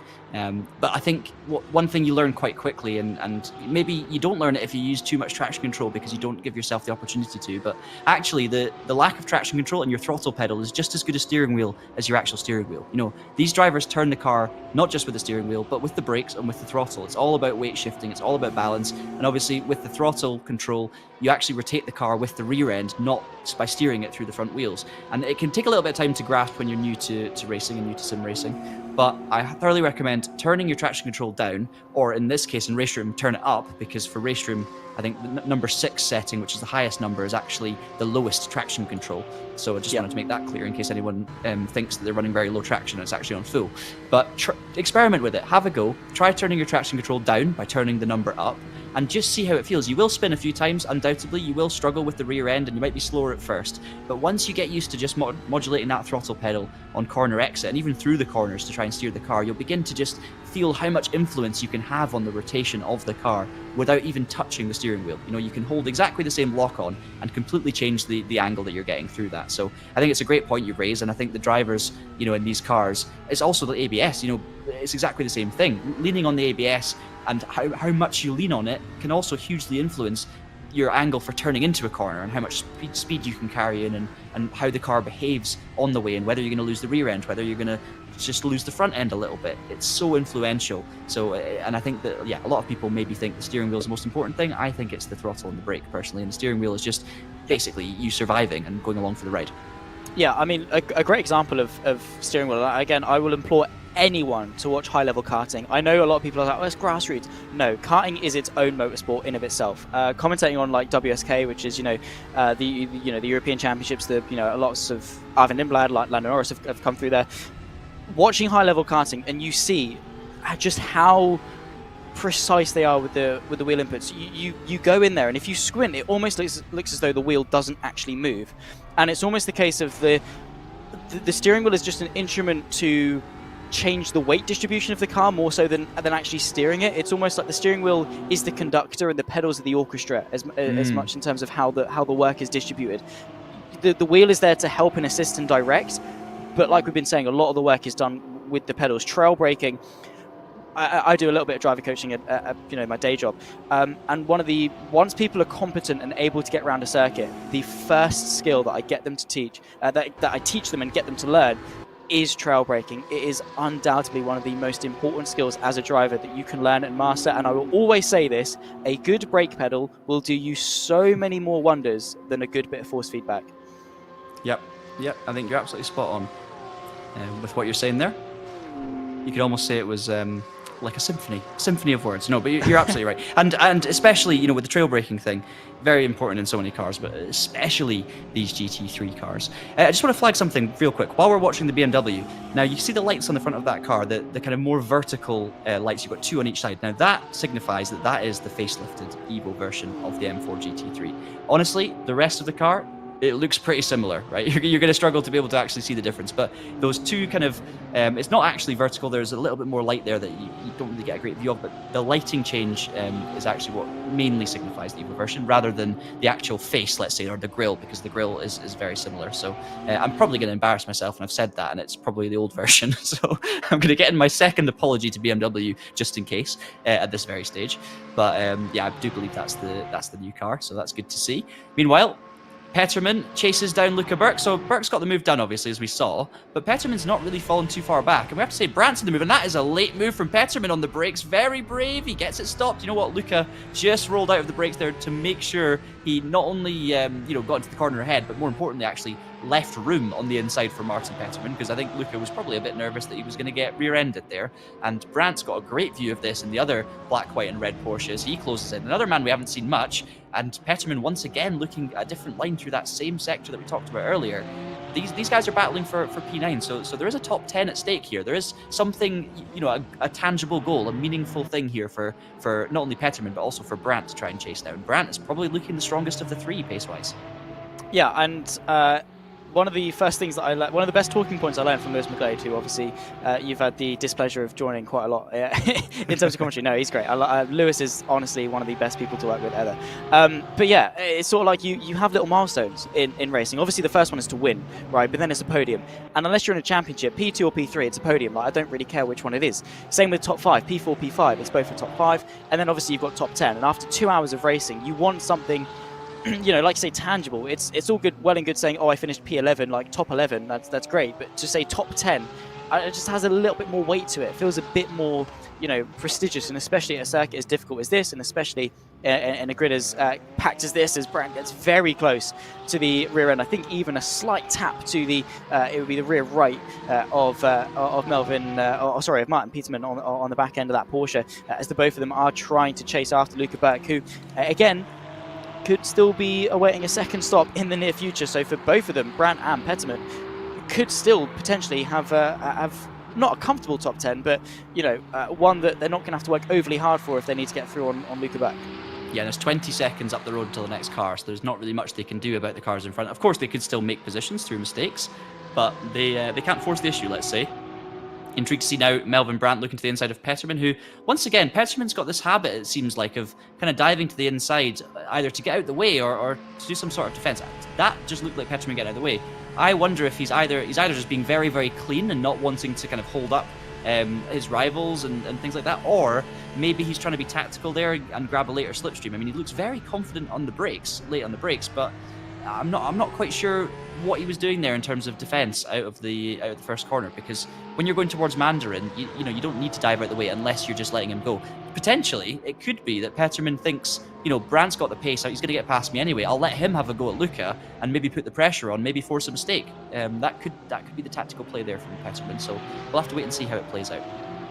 And again, from a pure self-preservation, at Macau, the last thing you want in your mirrors is a driver that wants to overtake you, right? Because they're going to be moving around in your mirrors, and again, that could offset you a little bit. So obviously, right now for Peterman, maybe he knows, maybe he doesn't know that Burke is owed another stop. But either way, right now, it's a comfortable P9, P10. And like I say, P9, P10, when you're not scoring points in the championship and it's just a one-off, both of them are a top 10. So it doesn't make a huge world of difference to him. And again, if it does open the door for a mistake like this and opening the door for Brandt to find a way through, or Luca Berg in contact between the two of them, it could open the door and could be an opportunity for Peterman to get back involved. The two of them are still going to be drawing side by side through this long left. Inside opens up, of course, for the Swede. Berg is going to be forced to concede on that occasion, and through goes Brandt up into what is P9. A slight mistake from the Ferrari, and that just allowed the Swede Brandt to find a way through quite nicely. And Martin Peterman got a front row seat to all of that, probably licking his lips, hoping something was going to go wrong. In fact, actually, I say that, probably not hoping something was going to go wrong, because he would have been in the prime firing range to be caught up in it. And he tapped the wall himself there on the exit of the hairpin. So there, add it to the list, add it to the pot, whatever you want to go with here. I'm running out of ideas. Meanwhile, it looks like a defensive move straight away from Brandt, who tries to break the slipstream. Brandt's got the pace here, but the slipstream's the one thing that can change that. If Luca can stay in the slipstream, it doesn't matter if Brandt's got half a second over a lap. Burt can just reel that back in immediately, and that's, to be fair, what he seems to be doing. So I don't know if the braking the slipstream is going to work too well for Brandt on this occasion, but clearly trying to do it. It was two mistakes really from Luca. One, leaving the gap for the move, that was a clear mistake from Luca on the way in, but also just misjudging the position of the car on the front end when he turned back across there and made rear contact with Brandt, who was down the inside. So yeah, lucky to get away with it, let's say. But no, Luca's a fantastic racer, a fantastic guy, and he'll be very much keen to just get straight back in this fight and try and claw that position back. I'm not sure he'll be able to, though, because Brandt is on a charge. That looked like a tap of the wall there, Zach. Up 9 spots from his starting position, but also just seems to have the pace. Like, the car looks purposeful. Even from the moment he started cruising up to the back of Peterman and Burke, it looked like he was destined to take those positions. Yeah, I mean, he's Swedish. Car control, probably pretty synonymous with his nationality, and he's just been really, really quick. And you'll probably find that with a lot of drivers, is that because they're all on the same set of tyres, a lot of people, maybe they've pushed too hard in the first half and up until this point, they are going to be sliding around a bit too much, and it does sort of create a bit of a feedback loop. You slide too much, so your tyres wear, so you slide so your tyres wear. You sort of get where I'm going. It feeds back into itself. It's that positive feedback loop that works against you. Melvin Brandt, though, top of the wall on the rear left on the exit of that right-hander, but yeah, his car control maybe got a bit more tyres saved, maybe just ticked the traction control one tick higher, maybe gone down to a 5 instead of a 6 on his wheel, just to maybe manage that rear slip a little bit more. But nonetheless, yeah, the Swede is looking very, very strong. Peterman, of course, will find a way through on Berg if the Ferrari does need to come back in. One point I did want to make when it comes to the Porsche versus the Ferrari, again, speaking to Lucas Müller, who is very, very good. First met him a couple of years ago at the Formula E Accelerate Championship. Again, did very good there, and again, lovely guy, one of the nicest guys in sim racing. The difference between Porsche and Ferrari, not huge over the course of a lap, but the way they extract that lap time is slightly different. The Porsche not so great on the straight line speed. The Ferrari, however, is there, and interesting that Berg hasn't really been able to capitalise on that to find a way back through on Brandt. A bit further back, though, we've got Rokas to be versus Frings, and the pair of them have pretty much been making up the rear end of the runners. Still less than 2 laps down on the leader is the Dutchman and the German, but they've been keeping each other company. And again, no matter where you are on track, whether you're P1 or P18, you kept company on circuit, and we've seen some pretty good battles and pretty close battles at that. Absolutely, and I'm sure it's the same situation for all of the different splits we have here on the race. I'm not sure how many people were signed up. We'll see if we can get that number from RaceRoom. If anyone's listening, do send me a Discord DM with how many splits we've got going and how many drivers are taking part, because last time we had the special event at Interlagos, it was a really impressive number. Loads of people engaging with these longer format events. But as you say, yes, battles all the way through the field, drivers keeping it interesting. Speaking of being close and battles, that was an immediate retirement, it looked like, for someone. I don't know who that was. We'll keep an eye out. Frings, obviously. DQ. He's hit the incident limit. DB. Does that count as 7 do we say DNFs or non-finishes? No, definitely not. It's definitely still 6. Unless someone else gets a DNF and then well, no, you'll probably... Then we both lose. Yeah, I was going to say, at this point, you're probably better off it not counting, because I'm sure there'll be someone else. But yeah, I couldn't see the name, because I'm looking at the DNFs going, where's that 7th name? And it's at the bottom. So DB hits the incident limit, which we haven't talked about yet, because we haven't needed to. So that's unfortunate. And the Falcon Porsche is out of the race, but it was the other Porsche, another incident for a Manthey Porsche. Unfortunately, they have been in the wars, haven't they? Frings, Spiegel, lots and lots of incidents. Not always their fault, it has to be said. Same with obviously Farkash as well. It's been a chaotic race for the Porsches. I mean, it's been a chaotic race in general, but honestly, a lot of these things come at Macau in terms of incidents, not from bad driving, not from bad moves, more just from the nature of the circuit, right? Like, you can make an individual mistake, you can be facing the wrong way, you can be blocking the road, you've not necessarily done anything wrong or put anyone off, you've just made a mistake, and unfortunately that's where a lot of the collisions and incidents come from at Macau. So I think generally speaking, the driving standards, apart from tapping the wall, let's say, it's been pretty good. But 15 minutes to go, tires are going to be screaming at this point. I reckon our drivers are going to be running on very thin ice, and Ribeiro will be happy to have that 24-second lead because he's going to be running on 4 bin lids. Yeah. If anyone does need if you're bored on New Year's Eve and you need a way to spice things up, rewatch this broadcast and, you know, take a beverage of your choosing. I won't say which type. Every time we say tap of the wall or something adjacent to that, and you'll have a very good night, I promise you that. 14 minutes and 38 seconds left to go of this race. And yeah, you're right. I mean, the standard of driving that we've got has been exceptionally good. And this is top split, right? You would expect it.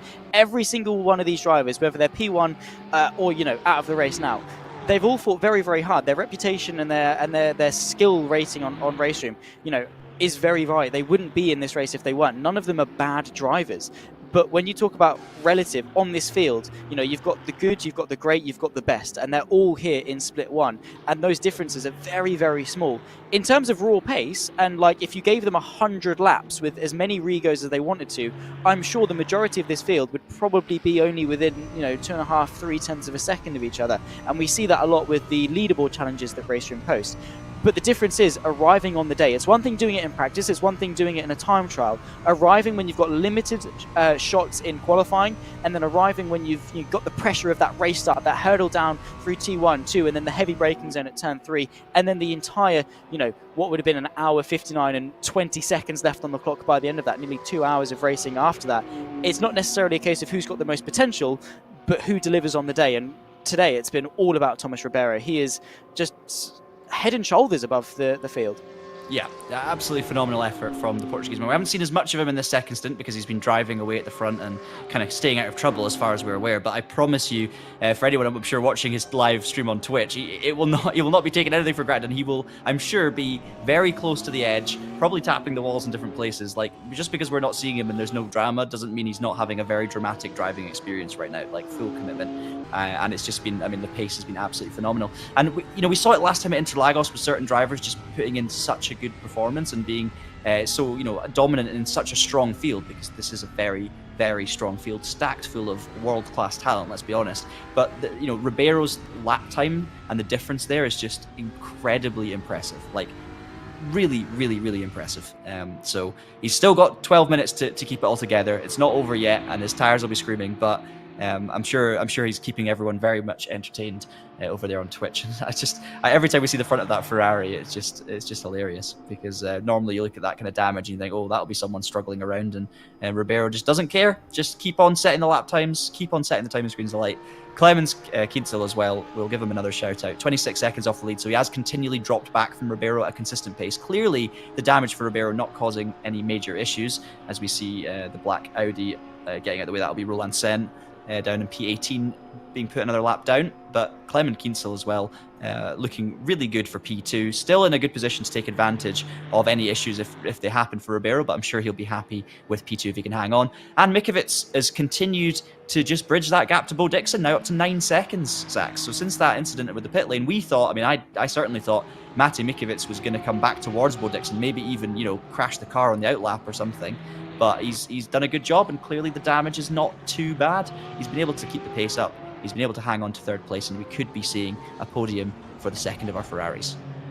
Yeah, absolutely. And the entire podium lockout would be Ferrari and Porsche. I mean, in terms of the top 10, we've got 1, 2, 3, 4, 5, 6, 7, 8. Yeah, well, yeah, it would have been easy to count the non-Porsche and Ferrari with the Mercedes and the Audi of Roth and Dixon. But 8 of 10 of the top 10, and even more higher percentage of the entire field in Porsche and Ferraris. Shows obviously how strong they are, but even bigger shout out to the likes of Dixon and Roth in terms of what they're doing. Again, I'll go back to the conversation I had with Lucas Müller earlier on in the day. he didn't think many people would go for the Merc. So Roth in the front engine Mercedes, typically, again, not driven in RaceRoom, but elsewhere, typically is quite a stable, beginner-friendly car. It's not always the quickest, but it is the one that's sort of the easiest to jump into and sort of get to grips with, and teaches you the fundamentals of sort of GT racing as an overall quite well. And Roth, again, is not necessarily, and I always say this because I do a lot of rental karting, and the biggest complaint is, oh, his car is quicker than me, blah blah blah, it drives differently. I'm like, well, no, just get in and get on with it. The quickest car, fundamentally, the quickest car in this context is the car you're quickest in. It doesn't matter if the Ferrari or the Porsche is the meta. If you can't extract that pace out of it, you're going to be nowhere. If the Merc, maybe in terms of raw potential, is 0.2 off the pace, for example, but you're able to get 100% of the pace out of it, you're going to be better off in the Merc than you are in the Porsche. Absolutely. It's also just about picking what's right for you. Whether a car is more stable or faster, but also what suits your driving style. And I just always love it when I see drivers picking something against the grain. Picking a car that no one else has picked. And this, if you're going in as a neutral, which I mean, in this situation, I am certainly a neutral, watching this race and enjoying it. And I like seeing someone in a different car because they're trying something different. They're standing out from the crowd, and it also gives you another goal. You talked earlier, Zach, about a race like this where there's not really a championship standings at stake. It's a bit of fun, but there's also pride at stake, and you want to go out there with a result you can be proud of, whether that's a top 10, a top 8, a top 5, a podium, or a win. But also, just to be able to say, well, I was 11th, but I was actually the best BMW, or I was 15th in this situation and the best BMW. That's another target to go for. We saw the battle of the BMWs earlier, and I bet you, even though they were battling for 14th or 15th at the time, those two BMWs would have been desperate to try and stake a claim as the best BMW of the race. So it's just another thing to try and look at, to be honest. As we're going to keep an eye on this, because it looks like it's a good run for Francesco Sorzi at the moment in that top BMW P15, currently being towed along in the slipstream by Taru, who has dropped considerably far behind Stoser, it has to be said, at this stage. The two Ferraris have driven away, so maybe an issue for Taru at some point. However, Sorzi's in the slipstream. Let's see if he's going to make a move here. Looks to the inside. No big defense from the Porsche, and he's going to make that move stick. Can he get BMW stopped? Yes, he can. Nice and simple move for Francesco. Through into P14, made it look easy, and Stefan Taru is once again keeping things clean, and is going to let that one go. We did see a brief yellow flag there in Sector 3, so just going to keep an eye on the timing tower to see if anyone's losing time dramatically, but looks okay at the moment. Yeah, I mean, Francesco Sorza, of course, the Italian in that BMW, hasn't been completely scot-free in this race, but has driven really well. And a big shout out to Taru as well. Obviously, has been overtaken a couple of times, but a lot of the time the praise gets put on the attacking driver. The defending driver takes two to tango. He's given that space, he's given that respect. He's not been overly aggressive, thrown anything silly down the inside. He's been a really respectful driver, and in doing so, is capitalising on what is a top 15 finish of what was nearly 30 cars at the beginning. And again, just to finish this race with 7 non-finishes so far, 6 DNFs, whatever, however you want to count it, is just getting to the end. It's a race of attrition. We always knew it was going to be, and he's done a fantastic job. Another thing I did want to point out, by the way, in the YouTube chat, Kienzl has only recently turned 15, which, I mean, to finish P2, to be P2, I'm not going to say finish P2, but to be P2 currently, this comfortably, at 15, I mean, we talk about the future of esports, and we've got so many young drivers coming through and showcasing their talent. Kienzl, I mean, keep an eye on him. Yeah, remember the name, Clemens Kienzl, because what's remarkable about that, Zach, and I don't actually know Clemens Kienzl, probably not surprising because he's only been in this earth for 15 years. Yeah, but right. To me, if you'd have said, of all the drivers in the field today, who seems the most mature? Who seems the most calm? Who seems to be keeping their car in one piece and just, being there, and who seems the most experienced? I genuinely, no word of a lie, would have said Clemens Kienzl, because he's obviously, if you take pace into account too, right? Because Ribeiro is out in front having a whale of a time, sliding it around, tapping walls, crashing, still ridiculous pace, right? Phenomenal.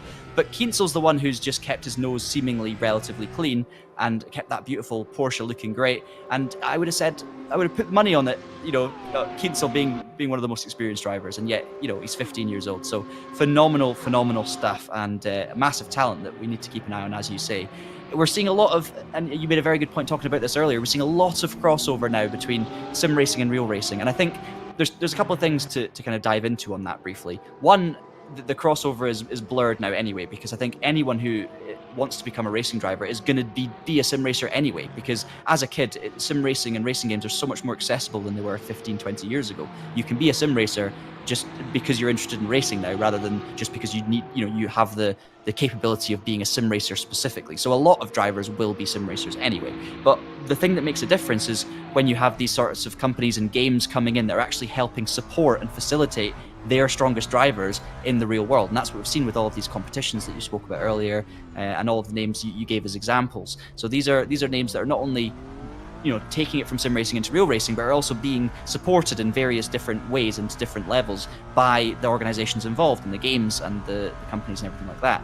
So, with someone like Kinso, 15 years old, is proving this much talent on RaceRoom, who's to say that at some point he won't be given some sort of opportunity as well to prove what he can do in a real car? Not everyone wants to do that. Not everyone who goes into sim racing wants to be a real racer, but I'm sure most would. So, certainly one to keep an eye on. Yeah, 100%. And obviously, when it comes to sort of your first step on the ladder, right, people look to karting and people look to sim racing. And sim racing is becoming more and more prevalent in that discussion. And in fact, actually, I remember, I think Max Verstappen was speaking about this not too long ago, actually. I can't remember the exact quotes and things, but the gist was that the transition from go-karting into cars, say you want to go from racing go-karts to racing MX-5s or sports cars, for example, the transition is actually pretty dissimilar. Like going from a go-kart, being on the edge, to driving a GT car where you've got to put more lock-in, lean on the assists, that sort of thing. It's actually easier to go from sim racing into that discipline, because fair enough, you don't have the G-force and there are some limitations with sim racing, but the fundamentals, especially with how good simulators like RaceRoom are getting, the fundamental inputs and muscle memory that you need to have to drive those cars quickly becomes very, very similar, and that transition becomes a lot easier. So yeah, sim racing, I mean, again, we're biased because we're here, it's our job. We've almost got to like it, I guess, in some aspect, but it is very, very good and will be a very serious contender in terms of, already is a serious contender in promoting that talent and giving that talent that showcase in the real world. And I also remember saying James Baldwin, again at the Esports World Cup, speaking about the field of the best sim racers, and he said, I would comfortably back 90% of them to jump into a GT World Challenge car and be within the top half of the field. And that's no mean feat by any stretch of the imagination. Yeah, and just to, I guess, prove in some ways what you were saying there, I am a case in point of the comments to do with karting versus sim racing versus real racing in a slightly different format and order. But I went from sim racing to real racing, and I was also invited to take part in a karting event because of my sim racing thing that I'd done, and it was an incredible experience. I was rubbish in a kart compared to like the top guys that are now winning F1 championships as of the other week. But in a car, I'm not saying I was in any way that level with those guys, but I was much more comfortable and I got much better results, and it was way easier to get up to speed in a car and be competitive and get good results in real racing than it was in a go-kart. So even though it's a slightly different order of things, coming from sim racing actually really prepares you in a way that makes you very comfortable jumping into a real car. Obviously, it won't be the same for everyone, and every different situation in car is different, but it was incredible just how comfortable and at home I felt immediately, even in a single seater, versus how uncomfortable and how lost I felt trying to be competitive in a go-kart. So I guess it sort of proves the connections in a bit of a different way, but absolutely you're right. And the more years go on, the more sims get better, the more competition there is in the sim racing space, because nowadays there are so many sims to choose from. It improves everything, it pushes everything forward. Wheel technology has gotten better, pedal technology you alluded to earlier, key, very, very important, learning trail braking and all of these things. It has got to the point now where if you're good in a sim, there's a good chance that you can translate those skills into a real car. Equally, if you're a good young driver in a real car, you're probably already sim racing. So it kind of all leads into the same thing. Yeah, it's all under one umbrella, isn't it, motorsport? And the legitimacy, as people have said in the YouTube chat, it's great. The focus on one man has been today. In fact, actually, no, the focus hasn't been on this man. He has been so far in front, we've barely spoken about him. Thomas Ribeiro has been clinical. A minute and a half left to go, so this will be the penultimate lap of this race here at Macau. And, I mean, the front of that car says that he's not been faultless, but he's been pretty damn close to it in terms of his pace, his consistency, his strategy. all has been perfect. He's got, well, 2 minutes and 13 seconds left to negotiate of Macau. All he's got to do is keep it tidy and bring it home for what has been a very, very sensational victory here at Macau. And so too for the 15-year-old, the driver that started the whole conversation about sim racing and young drivers promoting that talent, Clemens Kienzl. Remember this name as well for the future with less than a minute to go in this race. I'm sure it's going to be a very celebrated result, I'm sure, for Kienzl. He's going to be very happy with this one. It's been a very quiet race, but so consistent. The gap between himself and Ribeiro, Kienzl nearly has between himself. In fact, more than between himself and Mikiewicz. It has been such a race for Kienzl. And again, for Mikiewicz, the top three in this race, in their own rights, have been near on exceptional.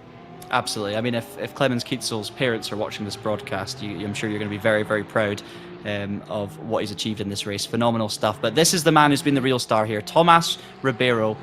I mean, from minute one in qualifying, from the very first full lap that was set, Ribeiro set the pace. He was 8/10 clear of everyone. Other drivers started slowly coming towards him. Bam, he takes off another second. Incredible stuff from minute one. And he's led from the first lap of this race in that Ferrari, driving on the edge, getting it very close to the barriers, as you alluded to, sometimes too close, and the front of his car certainly shows that it's not been easy for Tomás. To be fair, that instant, there wasn't much he could have done there, but he just needs to navigate now a couple more corners here at Macau to get the job done. He now heads down towards, I believe, Donna Maria Bend, through turn 19. It'll now be a run down to the Melco hairpin for the final time, so he's got to pick his marks, pick his line, get on the brakes, turns to the right just after the change in surface, and that's the hard bit done now. What a dominant performance it's been for Tomás Ribeiro. He's going to come to the end of this race with an over 20-second lead from Clemens Kienzl, who's been a worthy adversary in second place in that Porsche, but it is going to be second place with Mikiewicz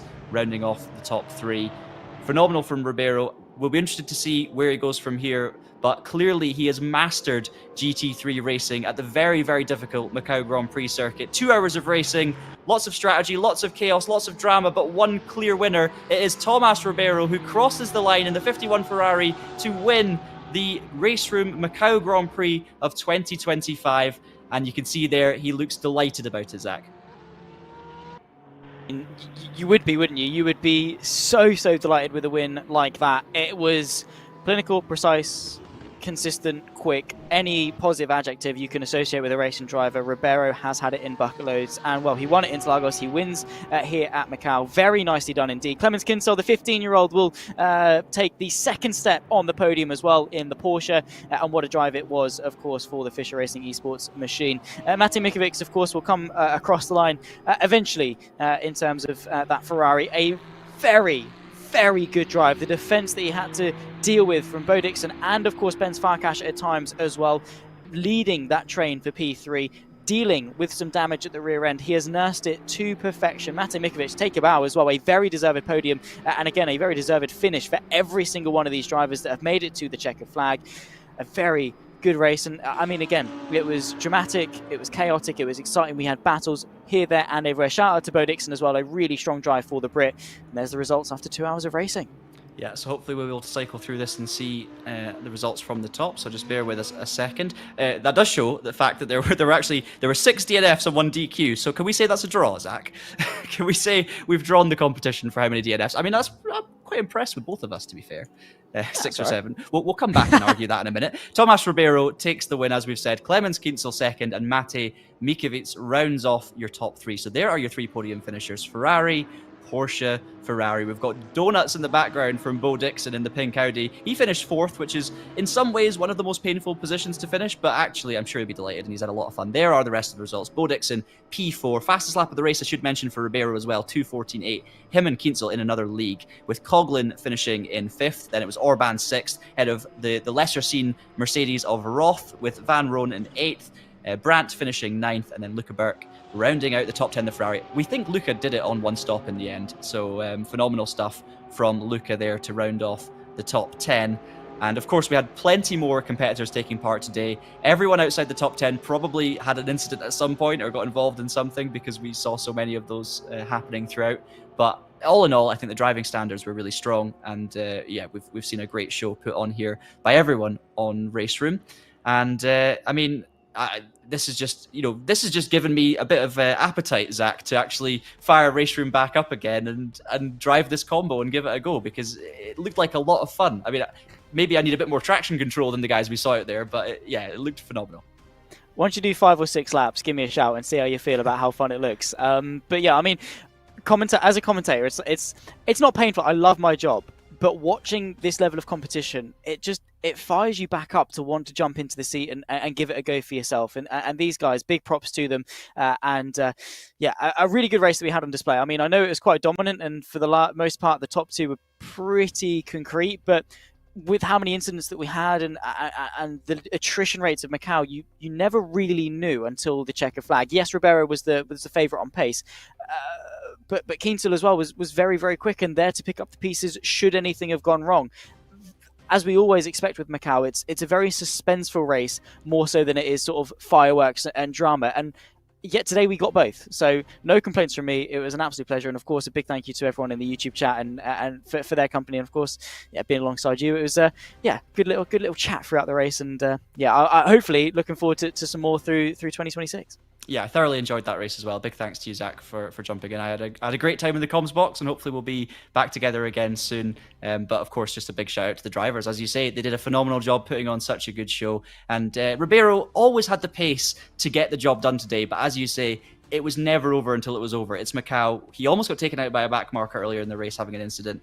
At any point, it could have gone wrong, and that's what makes this track so intriguing and so exciting. And we'll just have to wait and see what the next RaceRoom special event is. A big thank you, of course, to RaceRoom themselves for putting the event on.